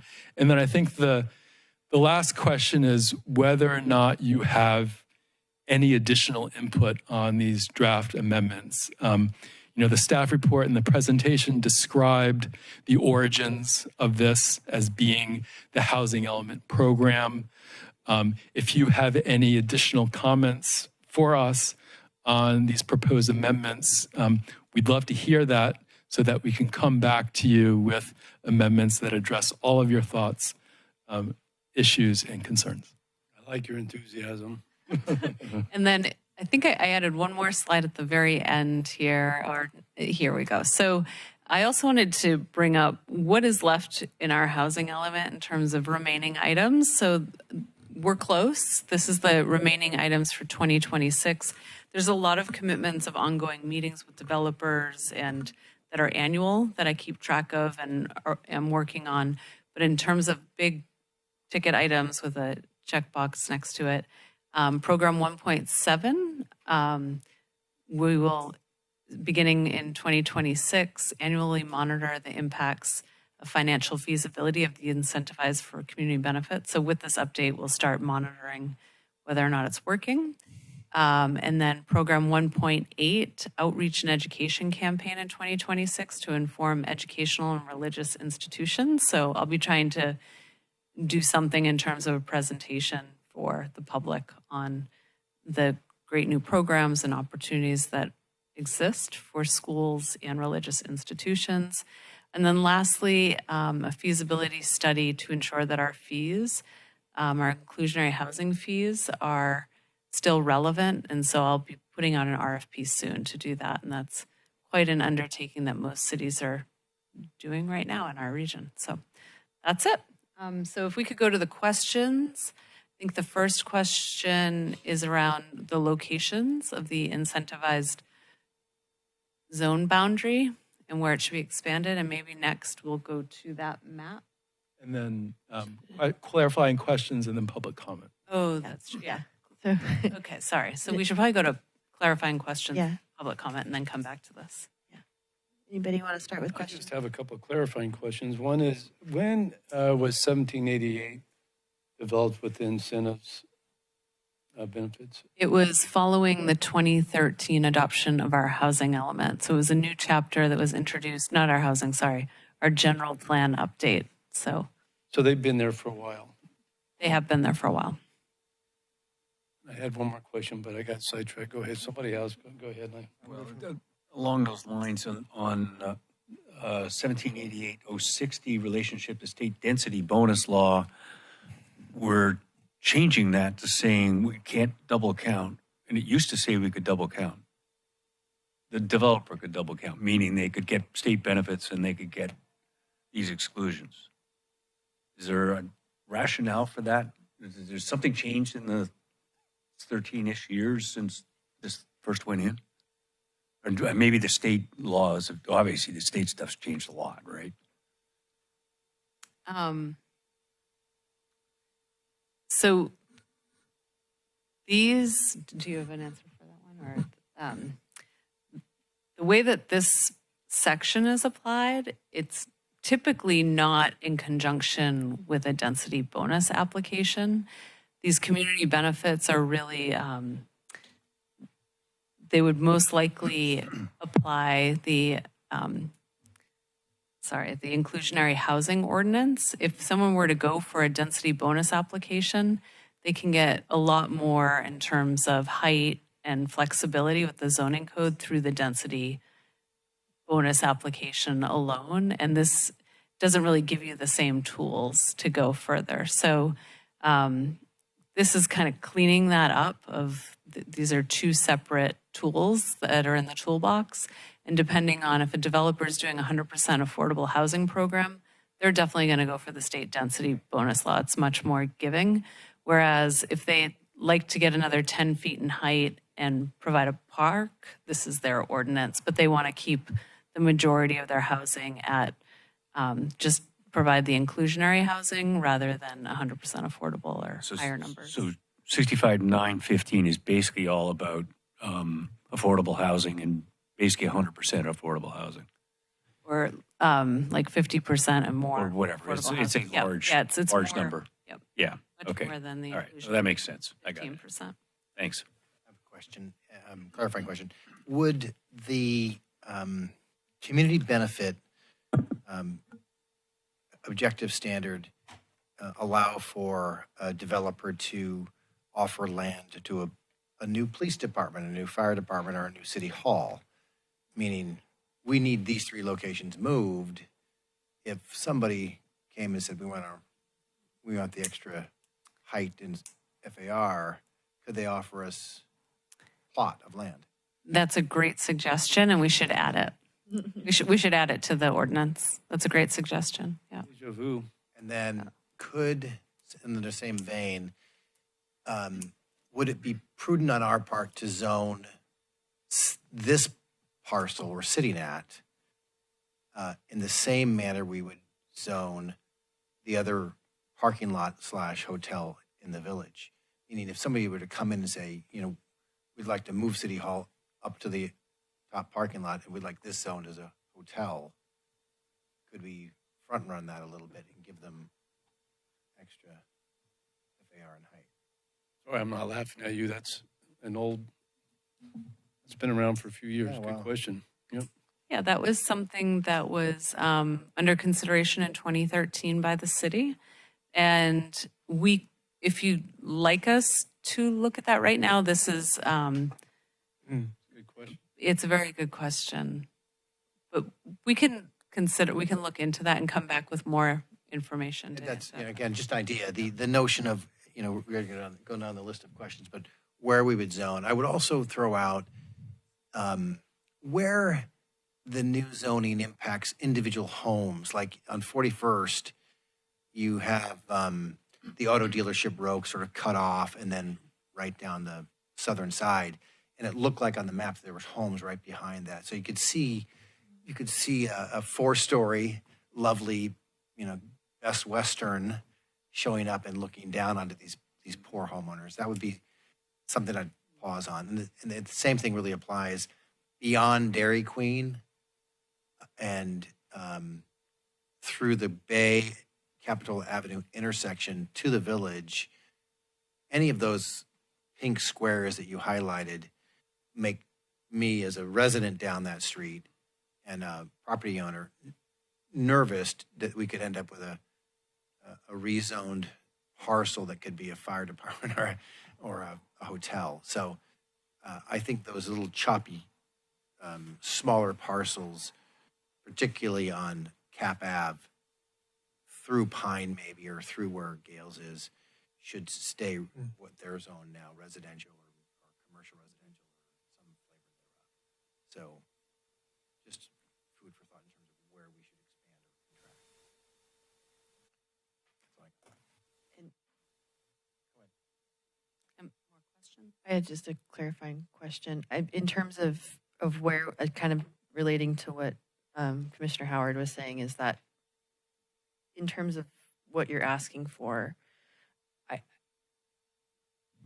we can chunk them out and kind of contextually apply objective standards to each part. Like the mall is so much different than Bay Avenue, right? Like the neighborhood, like he's saying, we're not looking for blanket statements, right? I mean, we don't want to just mirror the mall's objective standards and we want to have like specific incentives and specific contextual analysis for each chunk of area, right? Is that? I think what you're saying is that we really want to be thoughtful of those properties in which we're going to expand on and make sure that whatever we are going to allow there can actually handle it. So one thing we could do is have a requirement of a minimum lot size that this applies to, and also like standards for setbacks. But I think you're absolutely right that when we're thinking about this and knowing that they can go to 50 feet and we're suggesting 60 feet for a hotel, we really have to look at what's surrounding it and whether or not we can live with that if it were to be developed. And right now is the time when you can tell us, let's move it another block this way because I'm concerned about those neighbors across the street, or this is the time to have those conversations. We just had so many, the context of the mall especially, there was just so much talk about it. And it was so much analysis on the neighborhood context and everything. It seemed like the Bay Avenue area especially. Anyway, any other questions? Yeah, so weird area for planning commission. We're talking about economic development. I like everything talking about the expansion of the height and some of the other benefits, but is this the place and time to talk about other incentive tools in that sense, where if we're looking down on 41st Avenue for the incentivized zone, right, something like an enhanced infrastructure financing district with the county in that sense, or even if the project makes sense down at the village, or are we talking about TOT rebates for hotel incentives to bring them in addition to this right here? Because a lot of it right now is kind of standards permitting and, the design of it. Mm-hmm. So I think those tools are great tools. I don't think they belong in this chapter. But I think it's something that we can think about more, but this is really in terms of a community benefit, something that the developer is bringing to us. And then when they get the extra height and floor area, but when it comes to like creating a district or some type of like tax relief on a project, I think that's it's more of a program that we would be working on, as you said, like with the district, you're working with the county and the other districts within that area, such as fire, and coming to an agreement on that. But I think it's a different economic development tool that it actually came out of that Cosmont study as well last year. They're good tools, but separate from this ordinance, but great ideas. I remember my clarification stuff. So back to the follow-up list for the housing element. So, and this caused me a little bit of confusion as I started doing my review and research on this, is for adding these incentivized zones. I was under the impression, looking at in 2023, this was reviewed and the housing element took care of that, and thinking we were pretty much done with the housing element. So the housing element has been adopted, right? It's approved. Are these contingent? They can come back and say you're no longer approved because you didn't do these other areas, or are they going to just? Is it like a check and balance thing where? Yeah. So with our housing element, every April we submit our annual update of our progress report. Right. And within that, there's a very long table of every program and each item that we agreed to accomplish for implementation of our housing element. Okay. So we are required to complete all of the items within our implementation.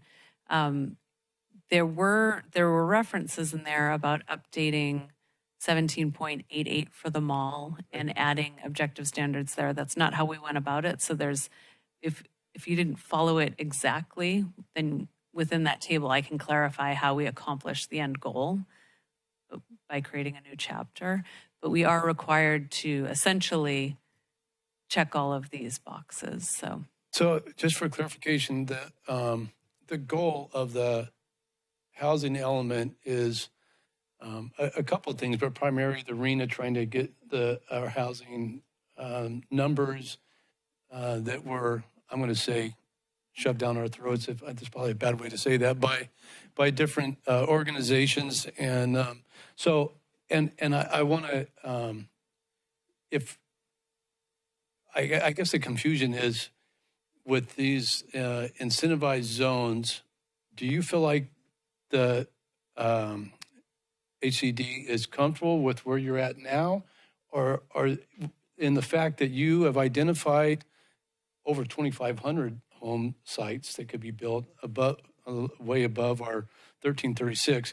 So we identified that corridor. You've identified very well where these sites could be. And yes, there are sites on Capitola Ave, and yes, there are sites on Bay Avenue. But we have, I thought, not we, but really you have done a great job of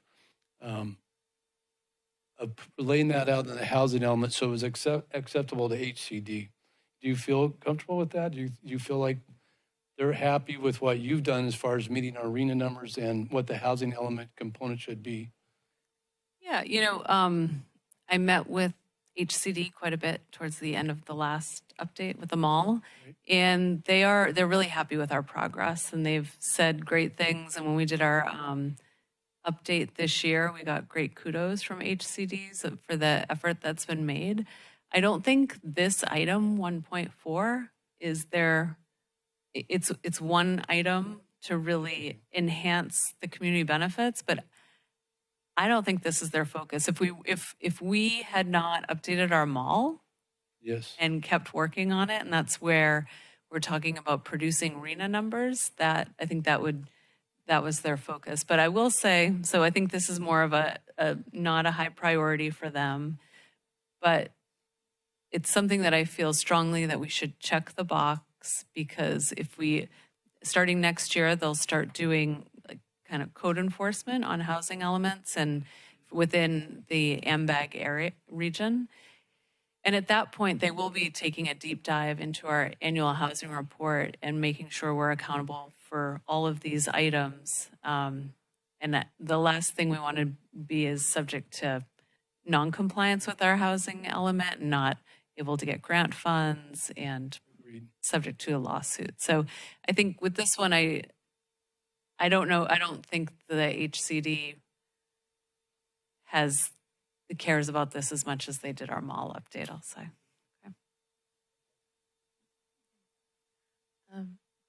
Okay. Any more questions? Okay, I think we'll open the public comment.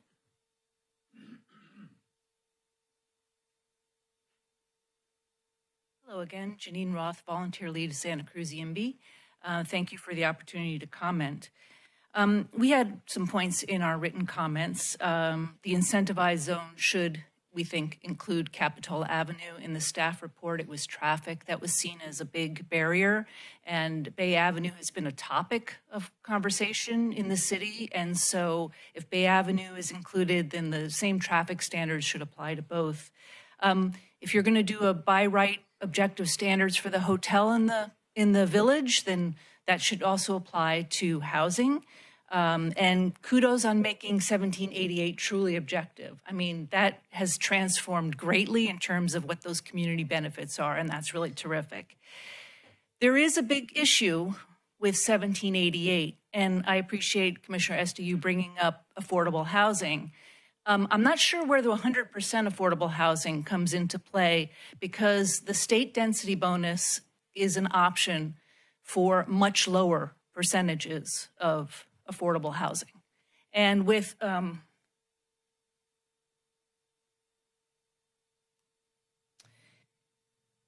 least 15% very low income units, or 24% low income units, or 30% for sale moderate income units, a developer can get 3 concessions. So you can see that the state density bonus is in direct competition with 1788. And right now, I don't think it's delivering what you want or what your community wants. When you have housing that shows up before you or that's being proposed, the community comes out in force, not wanting it to be too tall, not wanting it to be out of character with the neighborhood. I'm all for more housing, but if the community believes that they are going to be getting community benefits as part of that housing going into play, I'm not really sure that's what's going to be delivered here. And if the community really wants affordable housing, they're definitely not going to get it with 1788. So they can choose to get community benefits if a developer decides to use this, or they can get affordable housing through the state density bonus law, where a developer can ask for all sorts of concessions and waivers. So I just think that you need to really think and provide feedback about how community benefits relates to affordable housing and whether it should be stacked with the state density bonus. I want to remind you that your staff report says not a single project has used this to date. I also want to remind you that the last time the city looked at the inclusionary ordinance, the report in 2021 said no rental properties made sense. You do not have a rental inclusionary ordinance. So please consider that as part of your feedback tonight. Thank you. Thank you.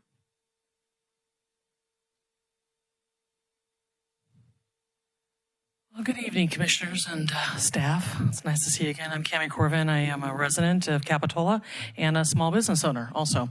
I think she must have been reading my notes because they were pretty much on point, so I'm going to stay with it. As I've mentioned many times before, I think 2 of the important issues here are budget and thoughtful planning as we move forward for all of these different projects that are going on. And I've talked about it many times, and I still agree with that. But if the hotel development is being considered as a fiscal benefit, I think it's important to clearly identify the TOT revenue and other measurable benefits so that the residents understand what the community receives in exchange for any of these incentives. So being transparent and being accountable, I think, is super important. And to her point, the community has come out many times basically saying what they do want. And again, there's only so much control that we have, and there's a lot that we don't have. And so therefore, going forward and planning thoughtfully and looking at the budget is super important right now. And I think that that ties in with what's here and what the community benefit will be for that. So thank you.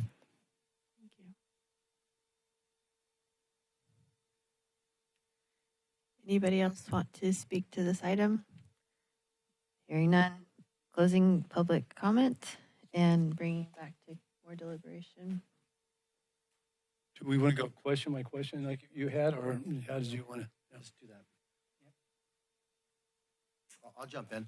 I liked the zoning framework that you put out there. I don't like the Capitola Avenue element from the bay where Gales is into the village. It's the approach to our town. It is small single family or business entities. I think chopping that up or having an incentive program to put a 4-story building anywhere from that point to the village would be detrimental to our town and community. So I'd strongly encourage the commission not to recommend that. Everything else I thought was fine. I don't have much of an opinion on which permit to require. Number one? That we can go through. I would echo those comments exactly. I don't think this Capitola Avenue it's too crowded already. It's not likely to generate much fruit. The Brown Ranch is an interesting concept. I think it's probably worth including it just as a potential opportunity. I think we'll get a lot of pushback though because it's the residential neighborhood that borders that particular property. You know, if we proposed a hotel there instead of Trader Joe's, that might not go over very well. And in the past, we have had quite a few comments when the Target went in from the neighborhood behind that. So that might be one to not include if you don't, I just threw it out there tonight just in case. It's pretty unlikely anybody would come along and try to build a high rise in that area. I don't know.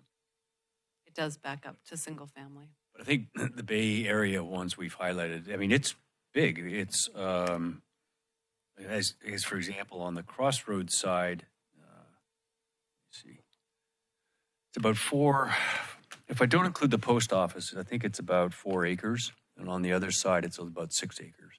So there's a fair amount of land there. And the parcels are pretty big. So I think it's a pretty good opportunity.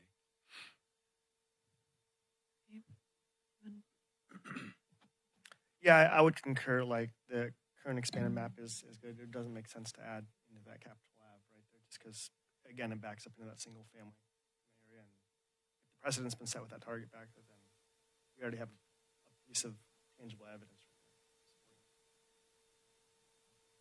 Well, first, I got a lot to say actually, but let me first say thanks to Katie and Sean and Ben for the housing element and where it's at. We've come a long ways. This was a monumental task. I was actually involved in the 5th cycle housing element, which was, we tried to do our due diligence and put some numbers out there. But the state changed the whole game on the city and on us in the process. And 1,336 homes to a small community, 1.6 miles, that has the highest density in the county and already has 4,500 homes, basically 4,800 homes, is a big task. And I think you did a great job of outlining how that could happen. And not only did you have to just show that we could do that, for some reason we have to incentivize these developers to come and do that and give them a lot of these benefits. And I think what we did at the mall was a great step forward towards that. Maybe too much in my mind, but and the 41st Avenue corridor. So having said that, I think adding incentivized zones to Bay Avenue, it doesn't sit well with me. I don't agree with it, and not with Capitol Avenue either. I've been going to a few community meetings in the last few months. I read social media, and I would hope some of you guys will see some of this. I'm not a social media person, but there is pushback throughout the county, not just Capitola, on the amount of housing that's going up right now. And so while we're meeting a state standard, I think if HCD is happy, I'm happy, we should be happy. And if they come back to us, we have basically a year before they start doing this enforcement stuff to have some discussions. And so what I would ask is, I'm not just saying, consider not doing Bay Avenue or Capitola Avenue, although that's my request. I reached out to some past planning commissioners who were involved in 2023 because I was a little confused. How did we have this discussion in 2023 and the incentivized zones not be addressed in the housing element that was approved? So, and it looks like, that there was some additions to that. And so what I would ask is maybe that we take some time, ask for city council input, ask for community input before we jump and approve this incentivized zone boundaries to Bay, because quite frankly, we could still approve. I'm all for, and I think economic development does have a place at the Planning Commission, and I'm all for it. In fact, I mean, that's one thing I'd love to push for because the city needs to look at how we're going to keep us afloat. But let's say a hotel wants to come into the Red Tree properties. Hey, 100% behind it, but it doesn't mean that we can't give them incentives in the process as we go through the normal routine approval process without giving them an automatic 60 feet high, right? And so we talked about, I think Matt mentioned some of this housing close to some of these areas. And I think all that should be taken into account. Why are we really doing, if we're meeting the needs of HCD, we have a plan to address the RENA numbers. We're doing economic development stuff as far as we can along that corridor on 41st Avenue. Why are we voluntarily jumping through the hoops? I get YIMBY sent us letters with, these, I call them vague threats of suits and stuff, but we've done our due diligence as far as I'm concerned. I would ask that we ask the community and ask our city council members before we jump into this and agree to go adding any more expansion into incentivized zone boundaries. And if we're going to do that, then I say we change what those incentives are, and maybe we don't automatically give 60 feet high. Maybe we can look at, I could live with floor area ratios being greater, but I think just given the same thing we gave on 41st Avenue or at the mall is too much in my eyes. So I would just ask maybe that this commission takes a step back and say, hey, we've got a little bit of time. We're not being forced by HCD to make a decision. And we take a little closer look at really how we want to incentivize this. And I know the lady from YIMBY brought up that 1788 hasn't been used before. That's true. It is true. But it's because they haven't been given the benefits that they have been given now through HCD and these new housing element studies. So it's going to change our city. And I think if we can focus on where that change happens, to me, makes a difference. That 41st corridor is our community commercial retail area. And so we can make those exceptions. But when you come off Bay into the village in this area, maybe it should, in my mind, have a little different perspective on how we enter that zone. And for me, I think we have a little bit of time. I would ask that we just step back on accepting these zone boundaries as they are and getting some community input and council input. So that's all I got. That was kind of what I was meaning in my earlier comment of taking the time to talk about the context of each situation, right? That's what you're saying. Well, initially, this incentivized zone boundaries, I think, I don't see a need for making it Bay and Capitola Avenue. It may have been a discussion in 2023, but if I think the HCD is happy right now with our housing element, we can have that discussion. If we're not meeting our needs, then maybe we need to expand. But we have provided plenty of opportunity, up to 2,500 residents already. I think we've given those benefits out there to encourage these developers. I don't know that we need to voluntarily give any more until we see maybe a need, or at least have the discussion. Has the city council already heard about this proposal? No. They're everyone knows that we had to do another step with our incentivized zone, but not to this level of detail. This is the first time we've presented on it. TJ's comment. So could you, or should we, think strategically around the next housing element plan? Could you just say, hey, we're going to do 41st Avenue incentivized zone. You put Bay Avenue in reserve for, when's the next plan? 2030? Coming up. 2027, we 31 is 31, and then look at that as, all right, do we need an incentivized zone? Do we need, a broader housing? I don't know what you would do, but just in terms of strategic planning for the city, does that play out, or is that? I think it's worth updating the code, but possibly if you wanted us to press pause on the expanding the boundary. And it also kind of addresses the YIMBY concern of us creating more competition between two sections of code. So Developer need, you could run into this notion that you give more incentives on 41st because you want that to develop, and you don't want Bay Avenue to necessarily develop that fast. So you say, you direct the developers or whoever the money is to focus on 41st and not necessarily Bay. Less competition, I guess. Mm-hmm. So if I'm hearing you, you're talking about strategic sequencing then? Yeah, right. Mm-hmm.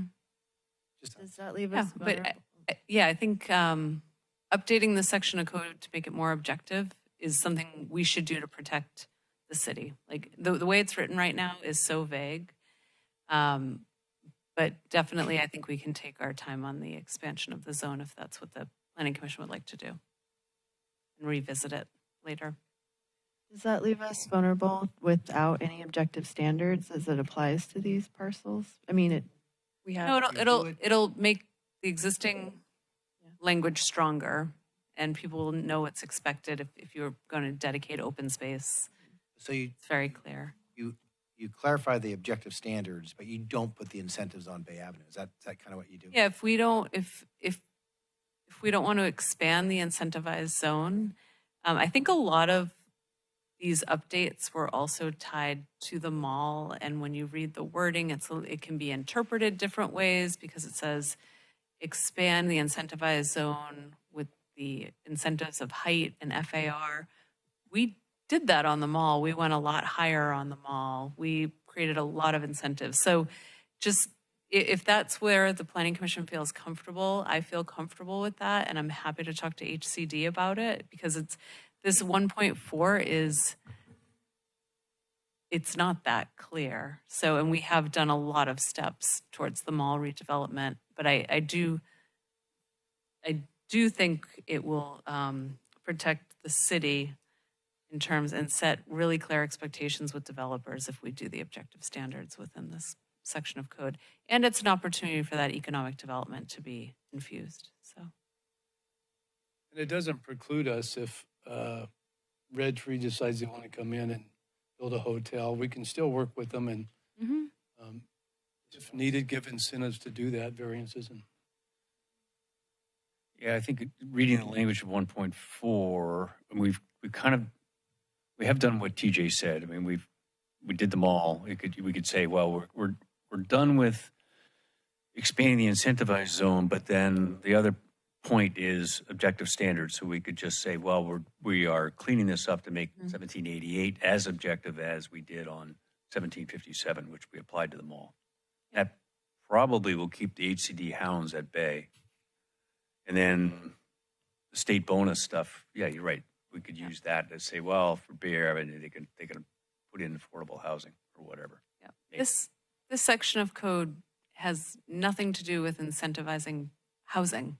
Yeah, no. It's just to bring in those community benefits that we'd like to see. So it's strange how this was added. This language was added after we submitted the first round. This is one of the comments we got back from HCD.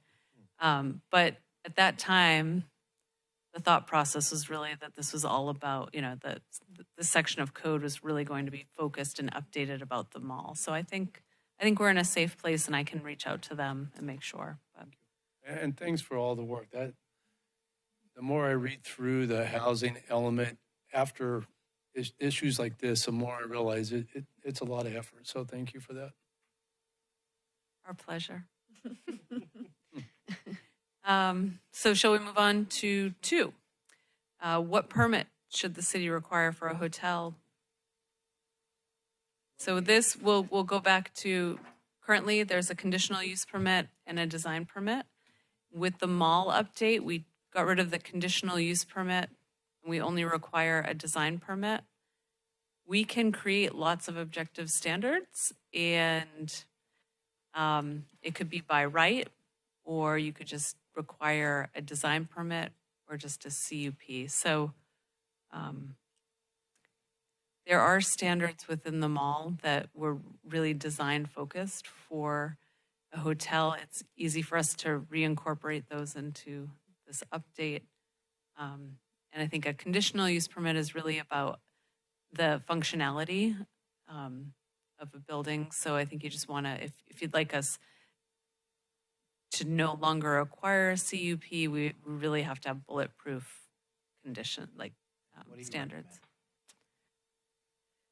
You know, we asked that of our consultant and they recommended no longer requiring a CUP, but just require the design permit. Yeah, I mean, it's a hotel. There's not many, yeah. They operate a hotel, right? It's the 24/7 operation, and they don't make a lot of noise. And they don't, they don't produce dust and odor and all the stuff we have in other conditions. So it seems like it'd be easy to write conditions that we don't need to approve at this level. I like having the city having control, but I could go along with the design permit but I couldn't go through the allow by right. Okay. Yeah, that might be a big step. Okay, the next one is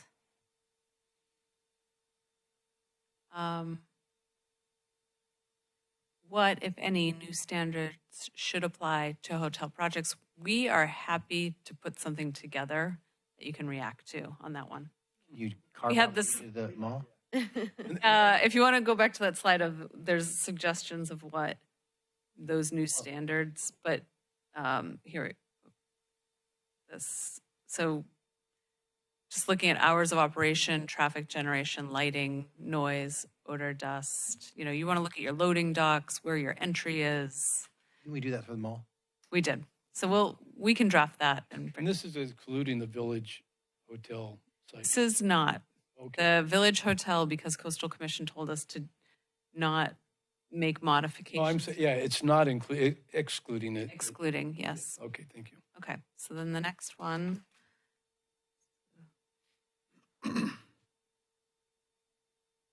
Do you support increasing the allowed hotel height to 60 feet in the incentivized zone?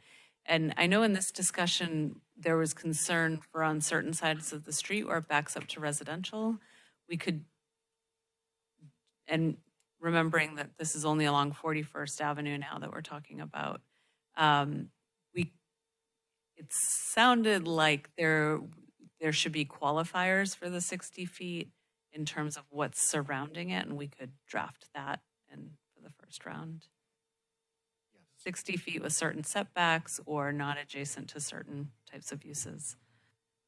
And I think you probably recall the speaker behind McDonald's with the neighbors upset and the Target lighting. And so you can only imagine a 60-foot hotel backed up. So I think, yeah, that's a great. Yeah, 60-foot hotel where Whole Foods is now may not go over very well. No. Exactly. No. Should we consider any other development standards to help facilitate a hotel development in the incentivized zone? Decrease parking, exempt meeting space from the floor area ratio. We could come back to you with options for parking to assess. Yeah, as a strong user of Uber when I travel, like I can't, hotels I go to actually have zero parking. Mm-hmm. Everybody Ubers, and it works fine. San Francisco. No, so that one should be something we could take on, and there must be data on that now that, car service has been around for long enough that hotels must keep track of this stuff. Yeah, I think it's good for the surrounding business too, when they don't have people walk and eat dinner and. Yeah, I met with a representative of the Capitola Hotel this week, and they were like, to decrease parking is a great incentive. And then also for meeting space, we talked about just the lack of meeting space countywide. And so the possibility of this exempting meeting space from the floor area. But not, and as I said with Kaiser Marston, they said, don't require it as part of this because you probably won't get a project, but if you exempt it, you might get some meeting space, so, okay.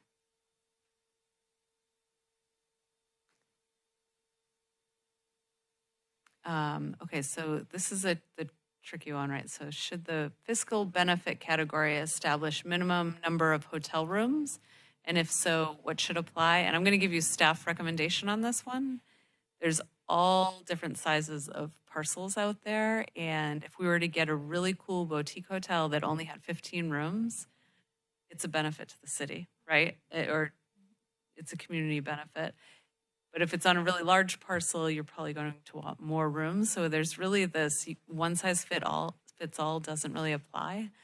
So I don't know if you want like a 10-room minimum or just no minimum, let them bring in a project.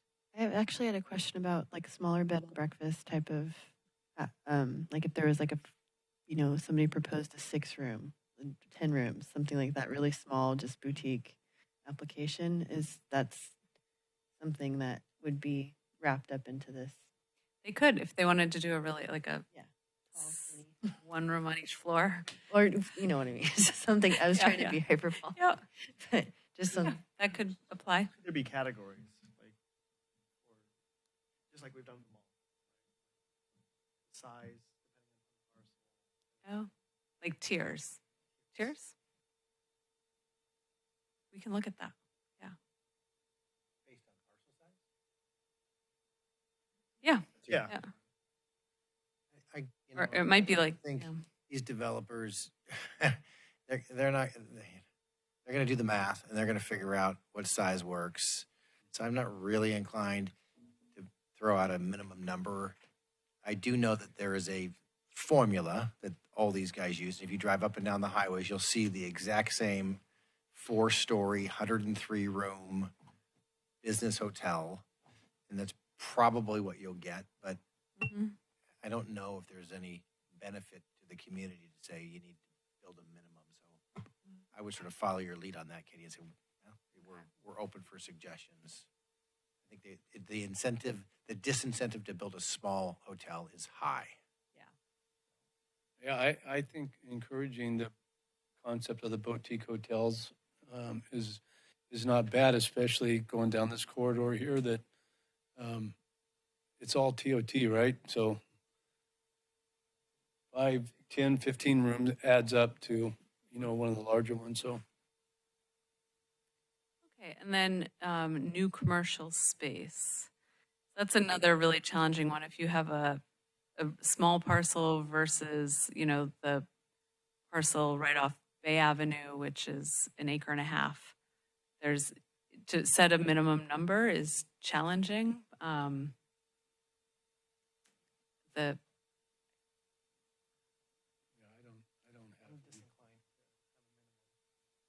just a net increase is the qualifier. Okay. Well, I got to think about that for a second. So It's a net increase. Yeah. What does that mean, Ned? If Gotti wants to rip down the dance center and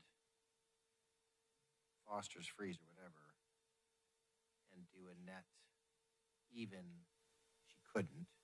She would not be able to get the additional height. She could. 1 square foot more, she'd get the additional height. Yeah. She brings back a little more. Yeah. All right, I'd be for that. Well, what are we trying to get? We're trying to get revenue, right?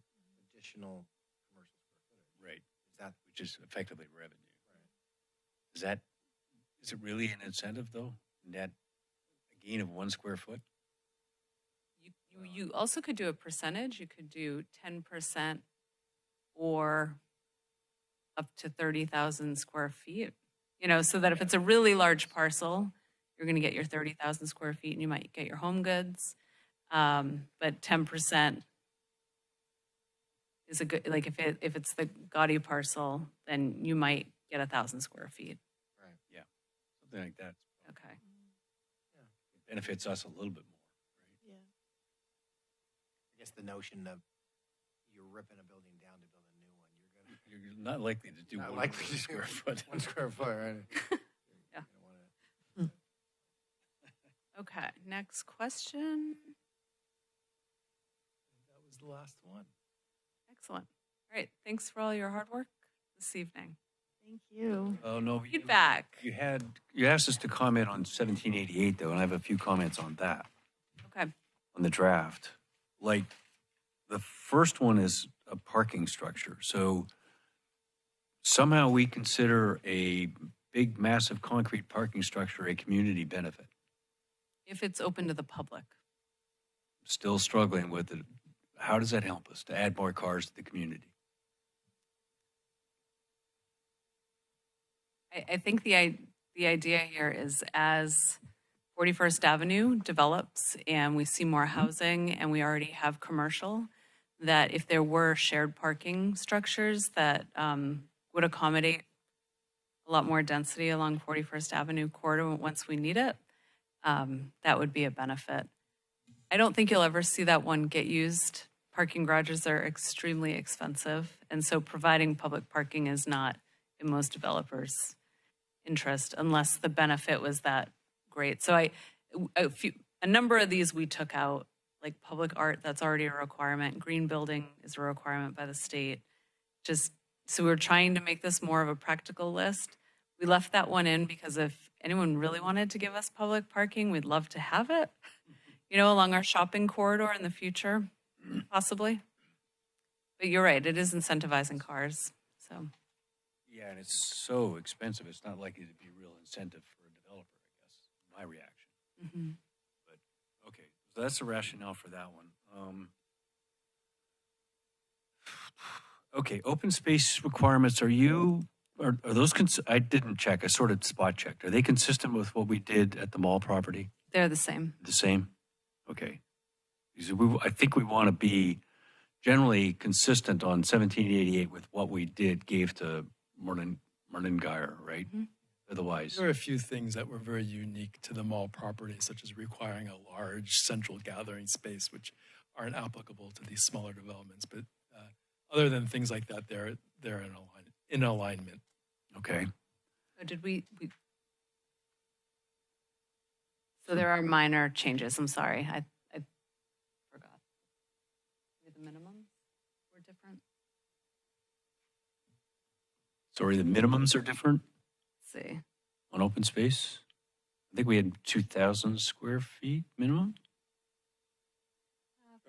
What I'm referring to is the requirement for one central public gathering places of a certain size. Yeah. That's appropriate, like in a mall redevelopment project. We don't have that. You wouldn't port that over, right? That's right. Okay. Okay, the other one that caught my eye is you have a minimum bike path width of 18 feet. You remember putting that one in? That's like, This is considering having like a landscape buffer on either side. feet. And if you've got cars up to it, you really want an area where the door can open up. I believe we got the number from it's just one of the guidance documents for bicycle, like 2-directional bicycle paths to make sure there's enough buffer on the side. Thinking of the 2 examples we gave in the code was a new connection through Kings Plaza or a connection through Nob Hill. Right. And in that scenario, you would want to have enough of a buffer from the cars and parking to feel safe, and for it to be enough of a benefit to give a developer an extra floor of height. So we thought it wasn't asking too much to go to 18 feet. Yeah, it's 12 feet wide for the bike, two-way bicycle path, and then 3 feet on each side. That's how you got 18. Yep. I don't know. That's a lot of empty space. I'd look at it with a jaundiced, or, look at it a little bit more. I agree that it'd be nice to have something, especially on 41st Street, but using up a lot of valuable property with bike path. Anyway.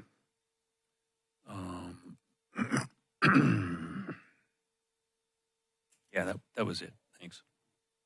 Anybody have anything else to add? Nothing? Okay.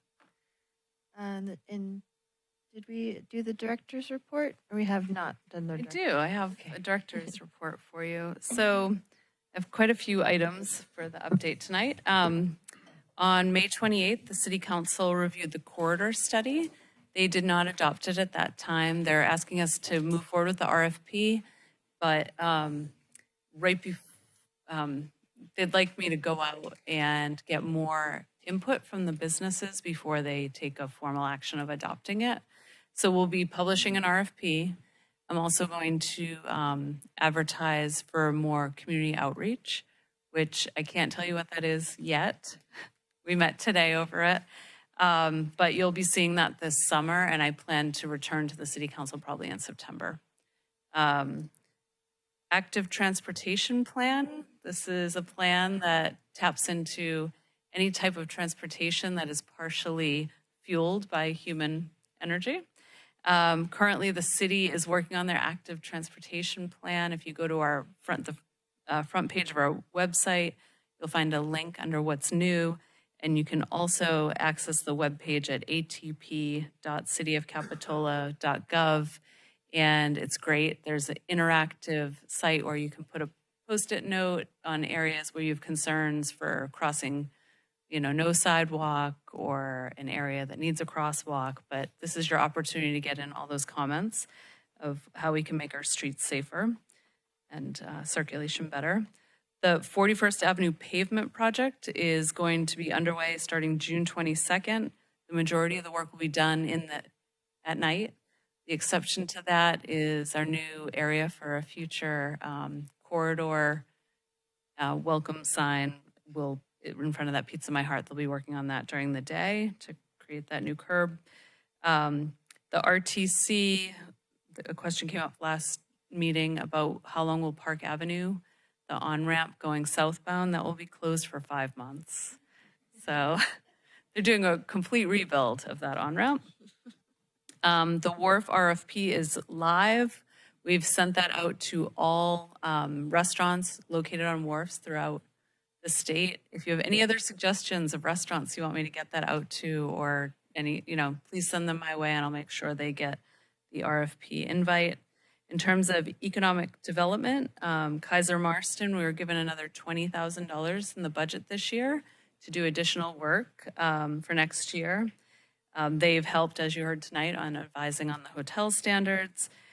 Another idea for utilizing those funds is if we hear from Swenson that they're interested in moving forward with a hotel downtown, I'd like to do a economic analysis on the impacts of a hotel on our village. But I'd like to make sure before we do that study that there's buy-in from the developer, because that will be expensive. As I mentioned, I met with a representative from the Capitola Hotel this week. And in 2 weeks, the city manager and I are meeting with Red Tree again about their property out on the Bay Avenue exit there.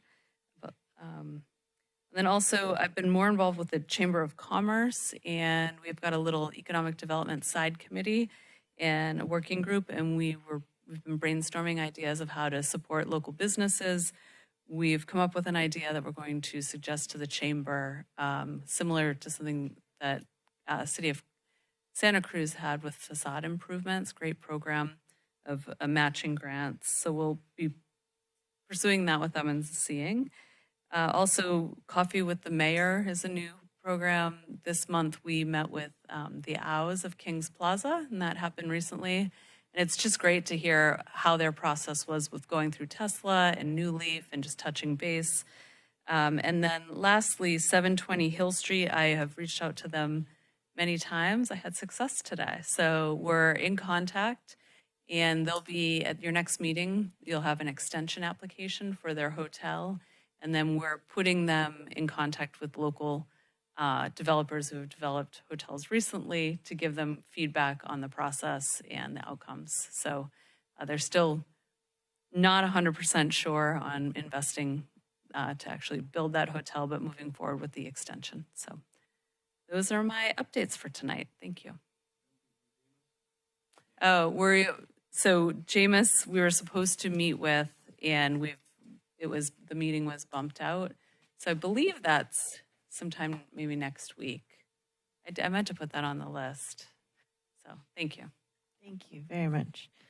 Okay, so that moves us to adjournment. The next regularly scheduled meeting of the Planning Commission is on July 16th, 2026 at 6 p.m. Thank you.